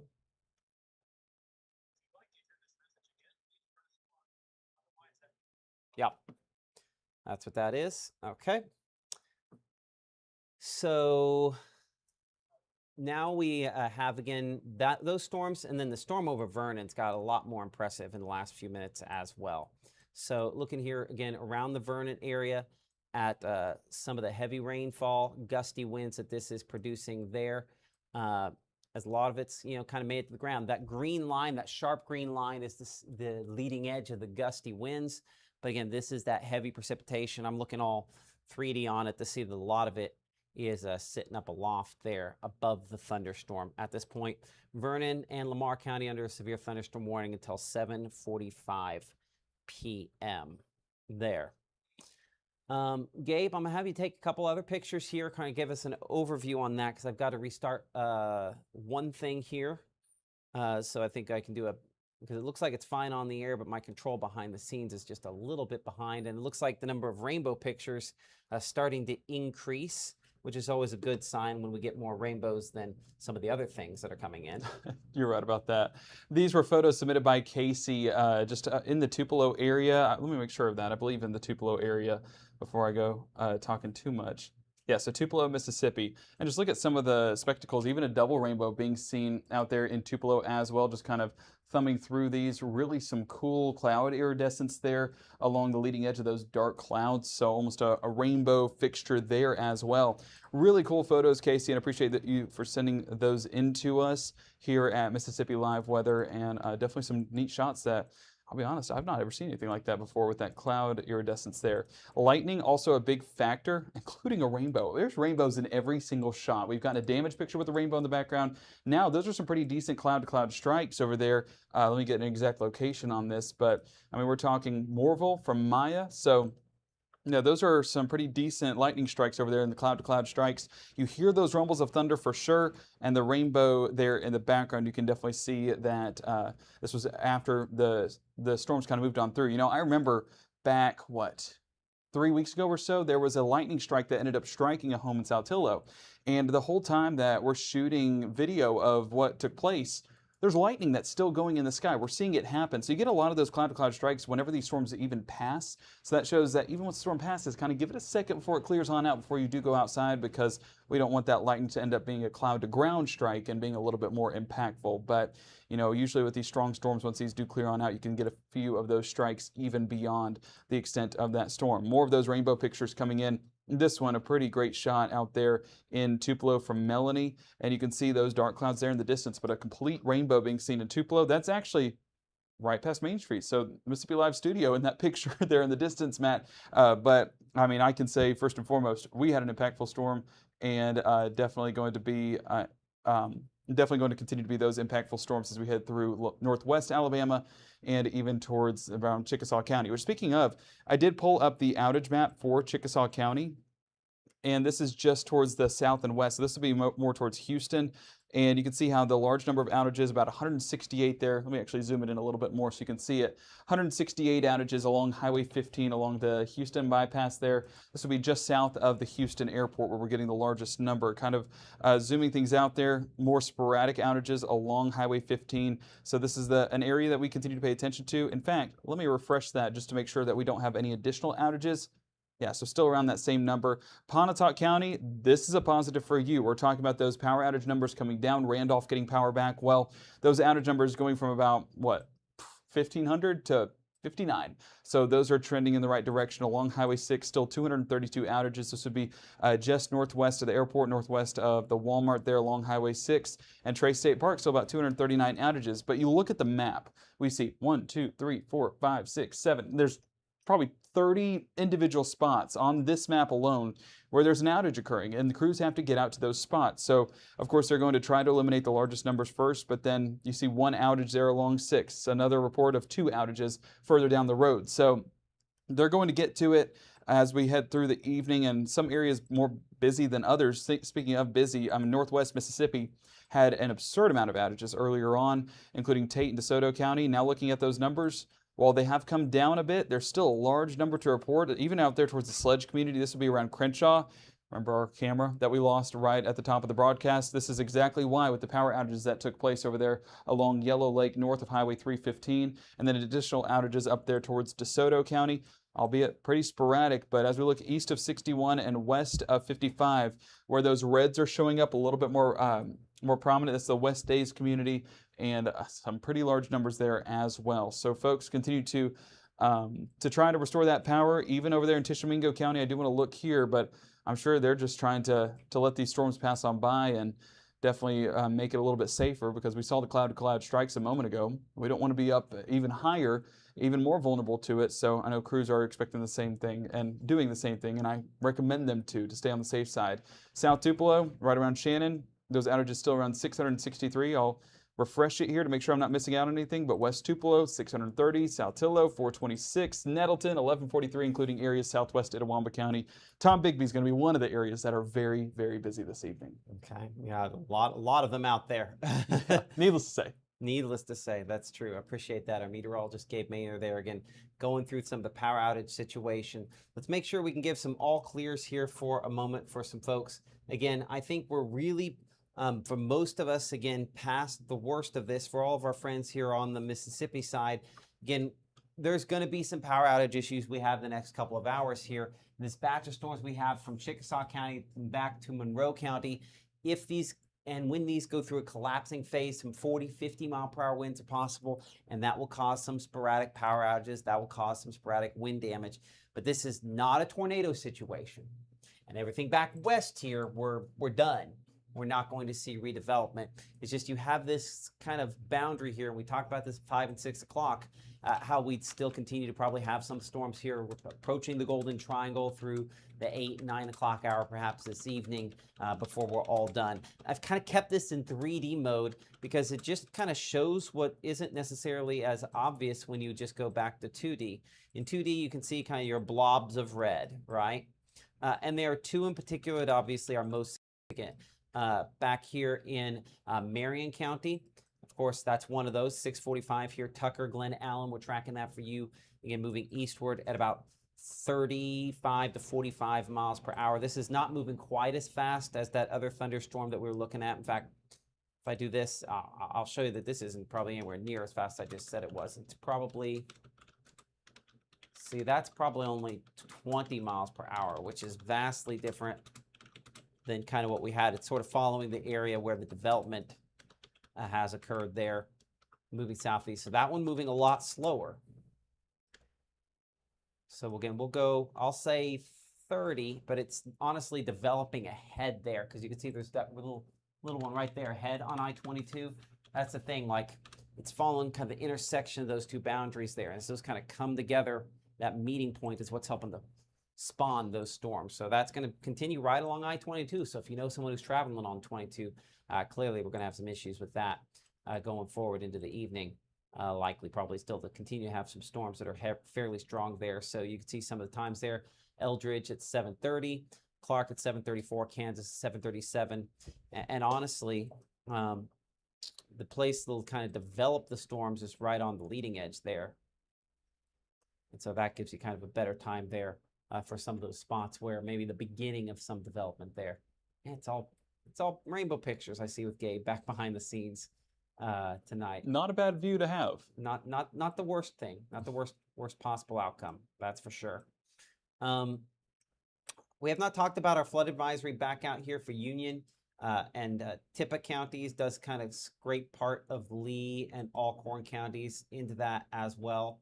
Might barely clip Benton, but that is where we had a lot of the really heavy rainfall. Earlier, looking at the 6-hour rainfall totals, that's where certainly some of those totals have been the most significant, but it comes down in a big hurry because obviously we hadn't had much there in Lamar County until those storms, and now we're up in excess of 1 inch to approaching 2 inches. So this is really, really heavy rainfall where it gets going and when it gets going for some of the spots there. Sun's out in Fulton now. That's a perfect example. Lights went off, but back on there in the Houston area. That's a good sign. Let's check our camera down in the Houston area, and then we're going to slide down to West Point. Again, Golden Triangle has not had much, has stayed kind of on the proper side of this, and just gray skies there in Houston. Coming in at this instant, sliding down toward West Point, and then we're going to come over to Gabe and a shot there. Whoa, look at that one. That's a pretty shot there in the West Point area from our camera with the folks there at Fastnet. Might as well. Well, there you go. So that's looking at some of the spotty stuff again, back sort of west of the West Point area. Screenshot that one. My man, word. Oh man, is that not? That's gorgeous. I'm gonna have to fake it. Oh, I can't get around that. Hold on. Well, I'll have to log in and move the camera. Gabe has another shot. We're gonna come back and look at this one again here in a second. Gabe. Well, so you say that, not much has gone on in the Golden Triangle. This is actually looking along 25 north between Louisville and Starkville. I mean, they're basically getting a front row seat to what's going on here in North Mississippi as you see some of those, what almost is an overshooting top. You're getting that anvil there, at least trying to form with some of those stronger thunderstorms, the leading edge of those cumulus clouds, and even out towards the northeast, more towards Alabama, where you're getting a visual of some of those high storm tops. So we talked 50, 55, 60,000 feet. Well, there's your 60,000 feet right there, at least more 50 to 55,000. Either way, strong thunderstorms still being seen all the way down in Starkville, actually northern Winston County. Let's take it even more south. So that really shows you the height of these storms, the structure that they've had, and the impacts that they've had as well. More of those reports do come in, and I'll basically show you what Matt was seeing. Rainbow, rainbow, rainbow, rainbow, rainbow, rainbow, rainbow. So lots of rainbows to cover, Matt, on top of the beauty that's behind you. You know, you're not going to get the rainbow on this specific shot because you need the sun behind you in order to get the rainbow where it is, and the sun's on the other side. So rather than in West Point, if we were still talking about somebody, say, well, back in Una, you know, well, Una, you're too far up there to possibly get it. But if you're back out toward, say, Manti, you might have a shot there on some of these where you can see some rainbows. But sun getting close to the horizon, so those number of rainbow shots. The rainbows get taller, by the way, as sun get closer to the horizon because the sun's more directly behind you. And so because of the way it refracts the light, it looks like the rainbow's going to get taller. So we're not at the peak of that yet, but beautiful shot on our Fastnet camera. And a reminder that if you have not seen the rainfall, and this is a reminder to folks that are out of power now, at least it's rain cooled and you're out of power because folks down south, still all the heat. But that's an example of one of those isolated areas where that rain falling out of that and kicking out some strong wind gusts potentially. Just a beautiful shot there on our camera in the West Point area. We'll slide back to Maben for a moment. We'll look again, that's looking more toward the gray stuff. See, we might pan this camera just a little bit, see if we can get a slightly better shot on this. So this one's kind of looking north, but if we slide that westward, ooh, that is in slow motion, isn't it? Let's try that. Okay, so we're going to slowly move. So that's the convective. Sometimes we'll talk about convective debris, like the leftover stuff after storms form, the high, thin clouds, then from the decaying storm, the severe storm back up around the Tupelo area. And as this gradually slides back toward the west, an example of sort of what it looks like when you don't have the storms out there. Give me a moment, I'm going to have to... There we go. That'll move a little faster. There we are. Looking back toward the beautiful sunset from the Maben area. Appreciate that. A shot again from the folks there at Fastnet, provided by 4 County on that location there. A couple rainbows. I'm assuming we're not seeing it as much in the Aberdeen area. 79 rain-cooled degrees there. I know Tupelo had one a moment ago. There's a bright rainbow. Also looks like we might have some Mammatus clouds on this shot in the Tupelo area as well, assuming I step to the right side of the camera shot here for a moment. A lot of cool stuff going on in this one. And these bubbly sort of clouds you see there, those are what we call Mammatus clouds, and the sign of turbulence up within the thunderstorm. You can see the precipitation largely kind of rained out, and a lot of that probably evaporating. So there's still probably some 40-mile-per-hour wind gusts below what's barely even looking like a thunderstorm on radar. Because sometimes those can be just as potent and impactful as others. Looks like power has come back on at Casa de Labando there. So at least some folks in Saltillo getting their power back, including the Law Pond residents. Thankfully, we have a backup power there. Kicking this over, we talked about that. We'll finish, I think, the forecast that we cut into a little bit ago. Come up here in a minute. But new severe thunderstorm warnings looks like placed into effect by the folks there in the National Weather Service in Birmingham.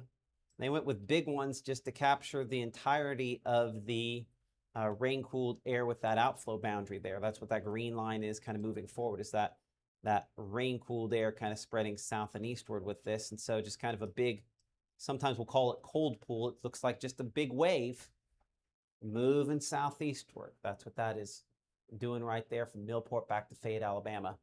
Some gusty winds continue with that batch there as well. Gabe, I'll trade you places here for a minute. I'll try to fix a little something here.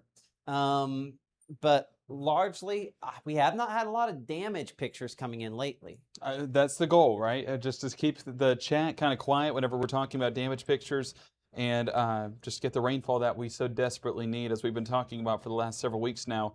We've been a very dry atmosphere, and even through the weekend, that air has kind of kept us a little bit warmer, a little bit hot. Yeah, we've all felt the heat through the weekend, so any of that rain-cooled air will be a blessing to kind of cool those temperatures off. But Northwest Alabama continues to be the focal point. This, as that boundary continues to move on through.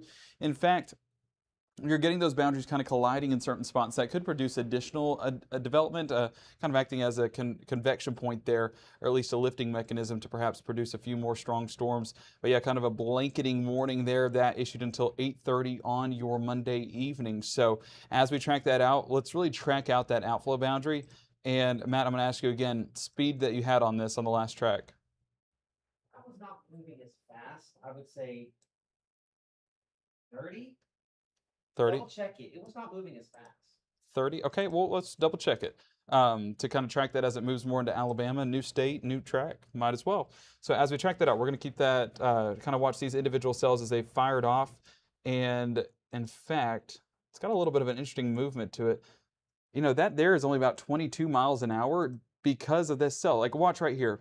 So we watched this one near southeastern Monroe County, just outside of Aberdeen.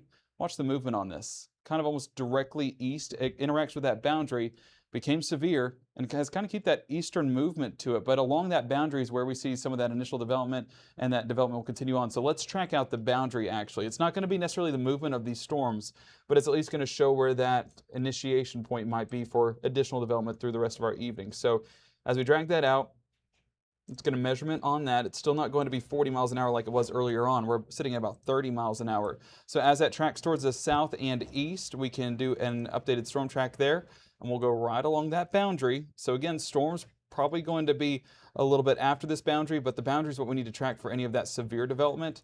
And as that moves at about 30 miles an hour, let's track that out. You can see a few towns listed in there, including Jerusalem, 734, Eastwood Hills, 735. We're seeing Holly Grove, 735, Townley, 735, towards Pea Ridge, 737, Hillsdale, 739, Hilliard, 741, and then further into Bankston by 742. Now, as I trim back a few of those towns, you can see that as we clean things up there, Jasper, this is closer to my parents actually, Jasper, 745, Barry, 746, Oakman, 751, Parrish, 757, Cordova by 758, Reform, 801. So Reform actually going into Pickens County, one of the newest locations added to that severe thunderstorm warning. Brookside 827 along with Graysville, Adamsville 830, and Coker at 832. So we're watching this for you. The one good thing with the later in the evening that we get, we're current time 7:30, and as we've been seeing beautiful sunsets across North Mississippi, shout out North Mississippi Storm Chasers, love that Skycam network, especially on nights like tonight where you're getting those visuals. But as we track these through the night, these will start to weaken as nighttime sets in. We don't have that sun to kind of get things going, mix up that atmosphere, and really get these to fire off during the peak heating of the afternoon. So as we head further into the night, then that will weaken these out. We just need that sun to fully set before we see that weakening phase occur. So we'll watch that through the rest of the evening. This warning expiring at 8:30. I'm hopeful, I'm speaking to my Alabama friends here, that you won't be dealing with any severe weather out by you tonight, out towards Northeast Alabama, I should say. So as we track out that boundary, specifically for North Mississippi, really has weakened over the last hour or so, right along that boundary. You can see how things were firing off there towards Houston. That's where we talked about a few of those power outage reports. Now that's over the West Point area. We should have a view out of West Point on top of that sunset still probably ongoing. But as you look past that sunset, you can see the heavy rainfall still occurring north of West Point, northern part of Clay County, and sun there on the horizon, about to set as we speak. 91 degrees, so the rain-cooled air not fully into West Point just yet. And to give you perspective, let's go down to, say, Macon, and you get a visual of just how hot things are. Temperatures coming in at 96 degrees. So yes, in all of this, there is a positive in the fact that you get some of that rain-cooled air. Now, even from Macon, looking north, you can see the cloud tops a little bit higher. This is northwest. This will be more towards West Point. But there's a little bit of that anvil that we saw a little bit earlier on. You still have some of those rigid clouds along that leading edge, and that shows that these could still climb along that boundary and intensify, but it's a bit of an uphill battle as that moves through Clay County and eventually more towards Lowndes County. So folks there at Fastnet giving us some great shots down there, but really showing the hot temperatures that still remain in effect for portions of North Mississippi. Now, if you want positive for the Golden Triangle, tomorrow does have some rain chances trying to move closer to your location. So we're hopeful for that for you and hoping those remain below severe limits as well. Let me say, behind the scenes, you guys are doing a great job submitting those rainbow pictures. I keep seeing more and more come in. So shout out all of our weather watchers out in the field for keeping us updated on what you guys are seeing. As I look at the... Yeah. There's a hub sitting up there like a week or so ago. You know where it's at? Hub. Okay. Never mind. Don't worry about it. You're the young tech savvy guy. I'm old. Don't worry about it. So as we track this out, 7:36 current time, this severe thunderstorm warning is in place until 8:30. As Matt was mentioning, reports have not been, they've come in, especially up there towards Florence, Alabama, up there towards northwest Mississippi. And you can see how that some of those severe thunderstorms were developing more along I-20 and actually I-59, more towards Chattanooga. That's where we've been watching for some of those additional severe thunderstorms. But in regards to down south of Highway 6, haven't seen a ton of those reports for you. Now, looking at that level 1 risk, you can see how that does encompass parts of Highway 6, even a little bit south of there, and down there towards Pickens County. This is just showing how really buoyant our atmosphere is to allow these storms to continue to fire off and continue those severe thunderstorm warnings. We're just hopeful that those reports remain minimal, as is indicated by that level 1 threat. Now, what you see right there is an additional severe thunderstorm warning being issued for Franklin County and Colbert County, Alabama. So this is going to be east of Russellville until 8:15 there for Franklin County. This is going to be along Highway 43 and north of Highway 24. So putting the latest there on our winds, it's been the primary factor with this overall setup. I do want to also look at our hail swath, our True Shield Roofing hail swath. Not overly impressed on that, so it does look of a wind situation there. And lightning, honestly, seeing an increase as well over those last couple of scans. Put that on a 15-minute loop. Let me change the lapse increment to 1 minute. And as we see that over time, coming up from about 118 strikes at 7:23, now up to 159. So the increase in lightning also indicating a strengthening that's taking place. So National Weather Service in Huntsville is issuing that severe thunderstorm warning until 8:15 for Franklin County, Alabama. Also, they've gotten several reports up there around Florence towards Killen, Alabama, and all along Highway 72. Had to actually drive that road to a wedding this past weekend, so it was a beautiful drive along 72. So there's plenty of trees to knock over up there, and that's probably what they're dealing with north of 72, closer to the Killen and Lexington area. So as we look at these severe thunderstorm warnings towards the Fayette, Alabama area, Fayette County, and towards Pickens County and down towards Tuscaloosa County, these continue to remain gusty, all things considered. Those bright reds showing about 50, 60 miles an hour. So you can still get some of those sporadic wind damage reports. Sporadic power outages continue to decline. But as this continues to move on through, we're hopeful that this continues a weakening phase compared to what it was once it moved through northwest Mississippi. So as we continue southern part of Lamar County and into Pickens County, not seeing a ton of development along that outflow boundary. So that's showing that there's not as much initiation. I'm hopeful that that will continue to diminish as we head further into the night. So we'll keep eyes on it, as we always do, as we have through the entire state of Mississippi, as it's gone from west to east, but now towards northwest Alabama, the primary concern, and we'll keep eyes on that moving along 22. Now, this one near 22 almost concerns me the most because of what it's impacting. Folks driving along 22, unfortunately, are going to be driving in what is a downpour of rainfall. And I told you guys a couple weeks ago how, out towards the Hamilton area, and then now moving along 22 closer to Jasper, my wife and I, including Cruz, we always go see family in Birmingham, and every time we drive this corridor between Jasper and Hamilton, we are caught in a strong thunderstorm. So I don't know, there's just like this little boundary there that always fires these off to be a little bit stronger. So drive with caution and make sure to monitor those conditions. There's a few stops along the way that I think would be worthwhile to just stop at, let these storms pass on by, and you'll be sitting in a much more comfortable environment with just a light to moderate rainfall on the back end of this severe thunderstorm warning. So tracking that out in particular, we're going to keep it at about 30 miles an hour along that leading edge. Now this does look a little bit more disorganized as it's getting a bit more outflow dominant, but as we track that specific one out and we continue to move it at about, I'm going to put it more southeast directly over 22 just in case it does hold together through those areas.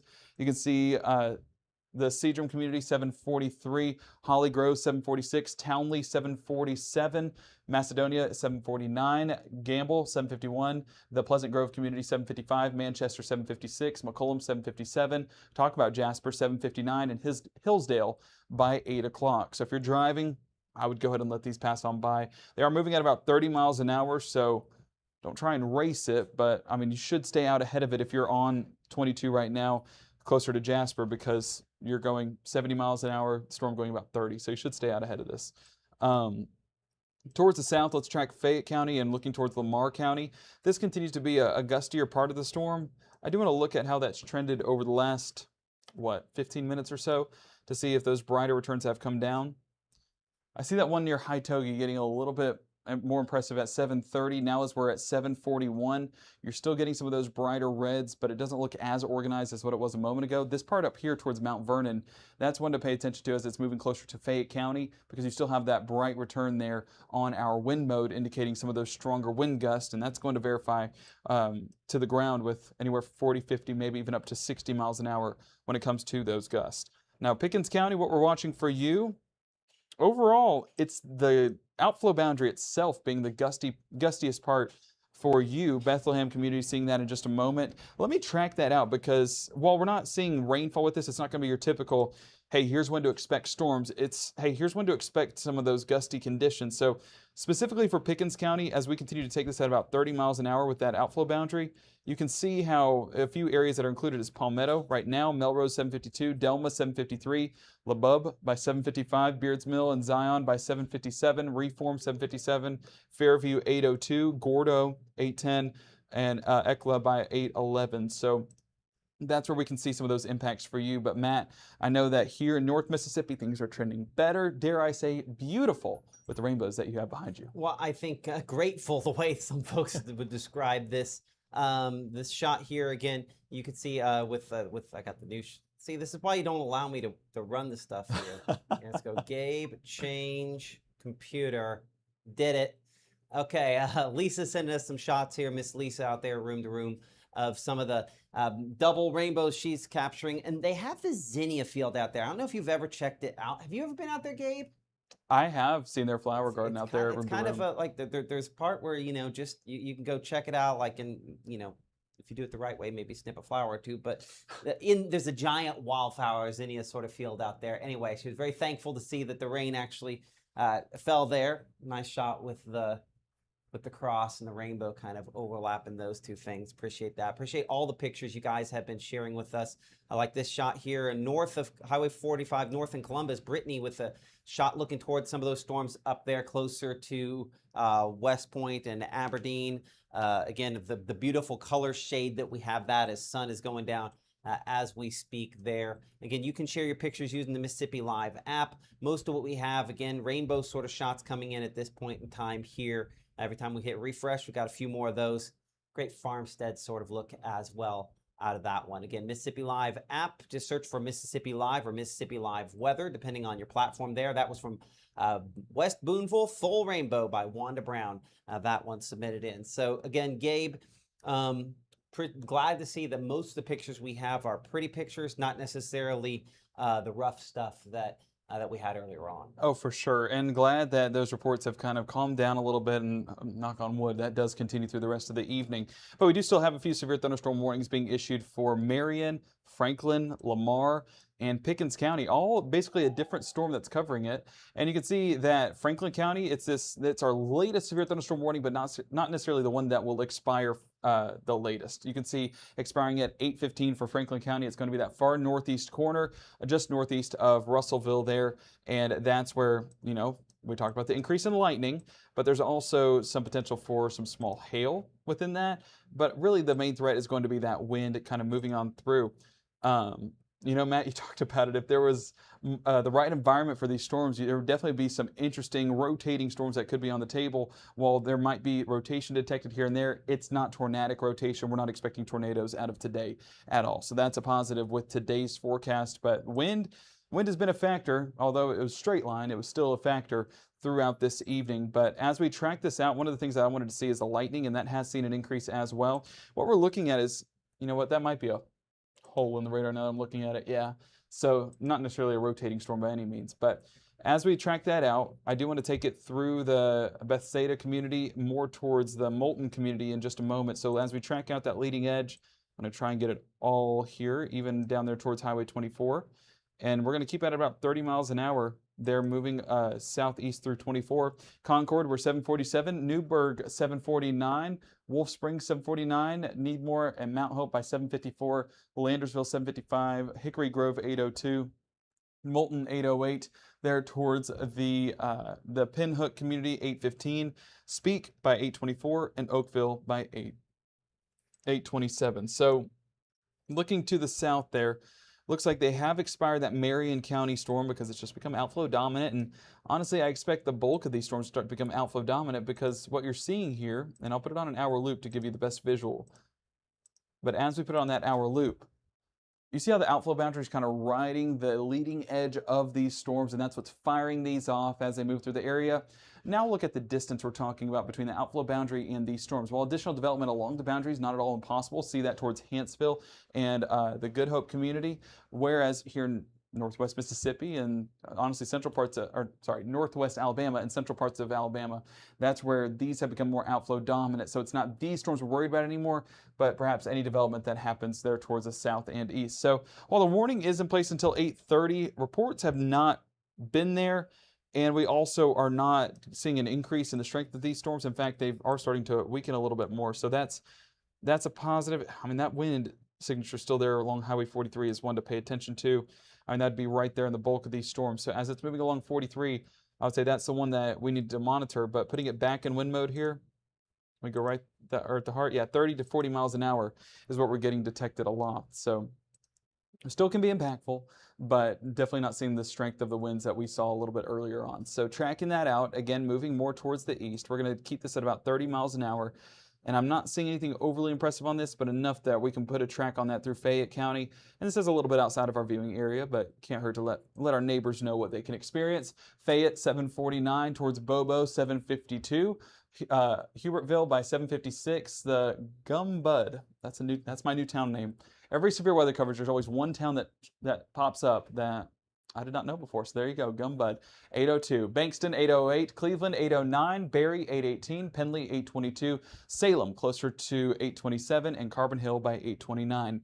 That's through Fayette County, again, a little bit outside of our viewing area. So I would say what we're watching right now is this one up there towards Franklin County, moving overhead as we speak.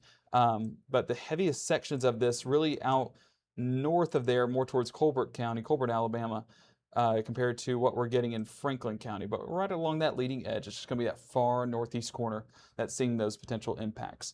Looking more at, I want to look back at the outflow boundary because that was a little bit impressive earlier on and did have some gusty winds attached to it. Not seeing as strong of a return there. I would say of this entire cluster down there towards Fayette, Lamar, Pickens, and Tuscaloosa County, that part there towards Fayette stands out as potentially the most impactful there. So that's a positive. And again, that means reports should be coming down a little bit more. I do want to look back at some of these storms towards northwest Mississippi, northwest of where we're looking towards North Mississippi, and those continue to stay below severe limits right now. Pulling up the chat here behind the scenes, I want to make sure I'm not missing any reports there. We did not get nothing in Calhoun County. William, I'm hopeful that some rainfall comes tomorrow, but I will say with this threat, I don't think you wanted the rainfall because it was a little bit more impactful and we didn't want that damage to occur, but for some of us, it unfortunately did. Yeah, trying to send in rainbow pics. So Matt, you need to watch out for that. More rainbow pictures potentially on the way. And then, yeah, so Brenda sending in that rainbow picture. So yeah, lightning in Caledonia too. A few of those lightning strikes occurring, but we're definitely watching the pictures now as the beauty starts to come in. So always love the end of the storms, the go to sleep that you can say. And honestly, it's 7:50, but I think Monday we can all go to sleep. Hey, you're ready to go to sleep. You've been in here like we've had a job shadow in today, and I got a full day from Mr. Maynard. Hey, Lucas has been great. He's helped us with some of the coverage too. Yeah, it's one of the fun parts about doing what we do, and appreciate Forrest appreciate him for spending so much time in here today. Forrest sent us this shot here again of a rainbow over some crepe myrtles there. Using the Mississippi Live app. What else we got here? Again, more rainbow shots from a lot of folks here. This one would be from Boonville, Jan White, with a shot here. Again, some of the rainbows in front of some of the trees. Unfortunately, luckily there wasn't a lot of wind there because from looking from the angle on some of that tree there, that one probably has some issues after the ice storm that we had earlier this year. Still checking again those power outages and the improvement in that situation. There is some improvement, but still about 2,800 folks without power in the Tongbibby Electric Power Association coverage area. Tippah Electric is down to about 279 folks, so that has seen a fairly significant improvement. Prentice Electric, only 43. So again, that's an example of farther north there. The Natchez Trace EPA sitting at about 200 outages there. mostly in southwest Chickasaw County. Pontotoc, EPA, things are better. About 750 folks without power, kind of sporadic. A reminder that, again, it's not just wind, it's probably also some lightning to go along with that. Still sitting at a pretty decent outage there, about 1,500 out in Tishomingo County. I'm going to double check this to make sure that I wonder is if the their latest. website, it might not be updating because it's been pretty consistent. They're usually on the call pretty quick. Well, I mean, it depends on where it is and what it is, right? You know, That's true. It says work in progress on this one. Latest update 6:51. That'd been an hour ago. So it's entirely possible because you're right. They're usually pretty quick. But there are some here that go back to about the 5 o'clock hour. So hopefully we're just dealing with some old data on that there. And then again, Northwest Mississippi, some issues there with Entergy, but those seem to be getting a little bit better at this point. So again, some improvements there. It just unfortunately takes a little bit of time, and so many great sunset shots sent in. Again, for the leftover sort of, this looks like some solar panels on there. Anyway, kind of a mix of clouds, some of the modest clouds there, catching some of those rays. Beautiful shot. Appreciate so many folks for going along with us there, sharing those with us. So I'm going to send it back over to Gabe, who is tracking, again, those storms that we have largely, again, in Alabama at this point, where any of the stronger ones are. And talking about positives, this is also a positive. One of the things we talked about was how Fayette County was the part of the storms that really stood out. Well, the National Weather Service in Birmingham electing to trim off Pickens and Lamar County.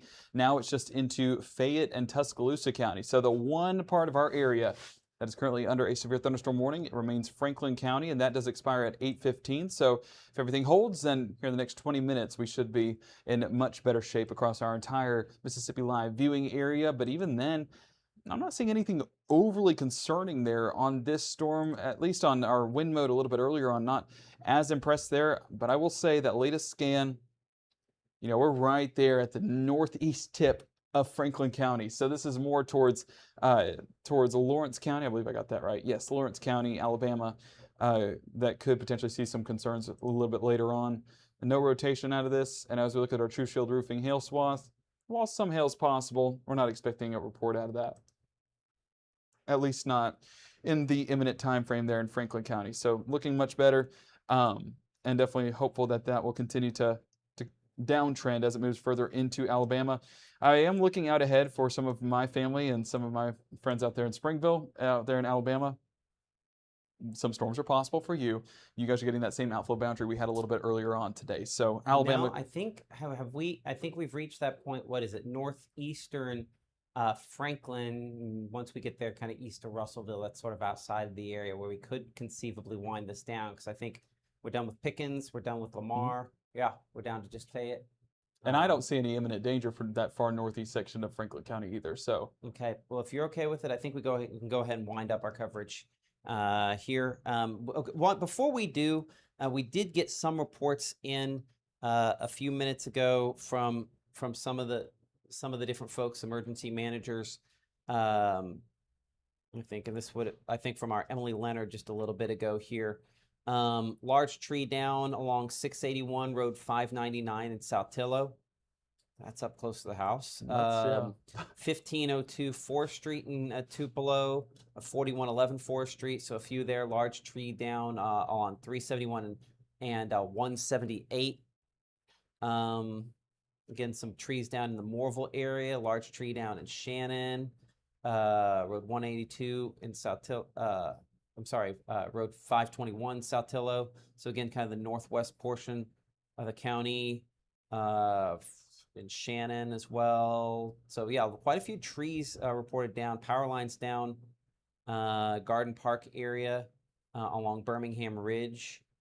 Yeah, I mean, so quite a few all around town and around the Tupelo area because of this, according to Lee Bowdry, of course, the emergency manager in the Tupelo area. So yeah, oh, and also some reports, I believe, Tippah County as well. That's according to the emergency managers and our weather watchers out in the field sending in their photos. So you guys did an amazing job once again, keeping us updated there in the Mississippi Live chat and there on the Mississippi Live weather app. So Matt, weather watchers, I guess we just got the best of the best here in North Mississippi. We do indeed. We do indeed. Okay, so I think we'll go ahead and probably wrap things up here. Appreciate y'all for watching us. We'll take a brief break here for just a second, make sure we have everything straightened out behind the scenes. We might come back for just a hot second. So be right. For years, it's been the same formula. If it bleeds, it leads. You deserve better. We are Mississippi Live. We're focused on the stories that matter to you, to your community, to your family, because local matters. We are Mississippi Live.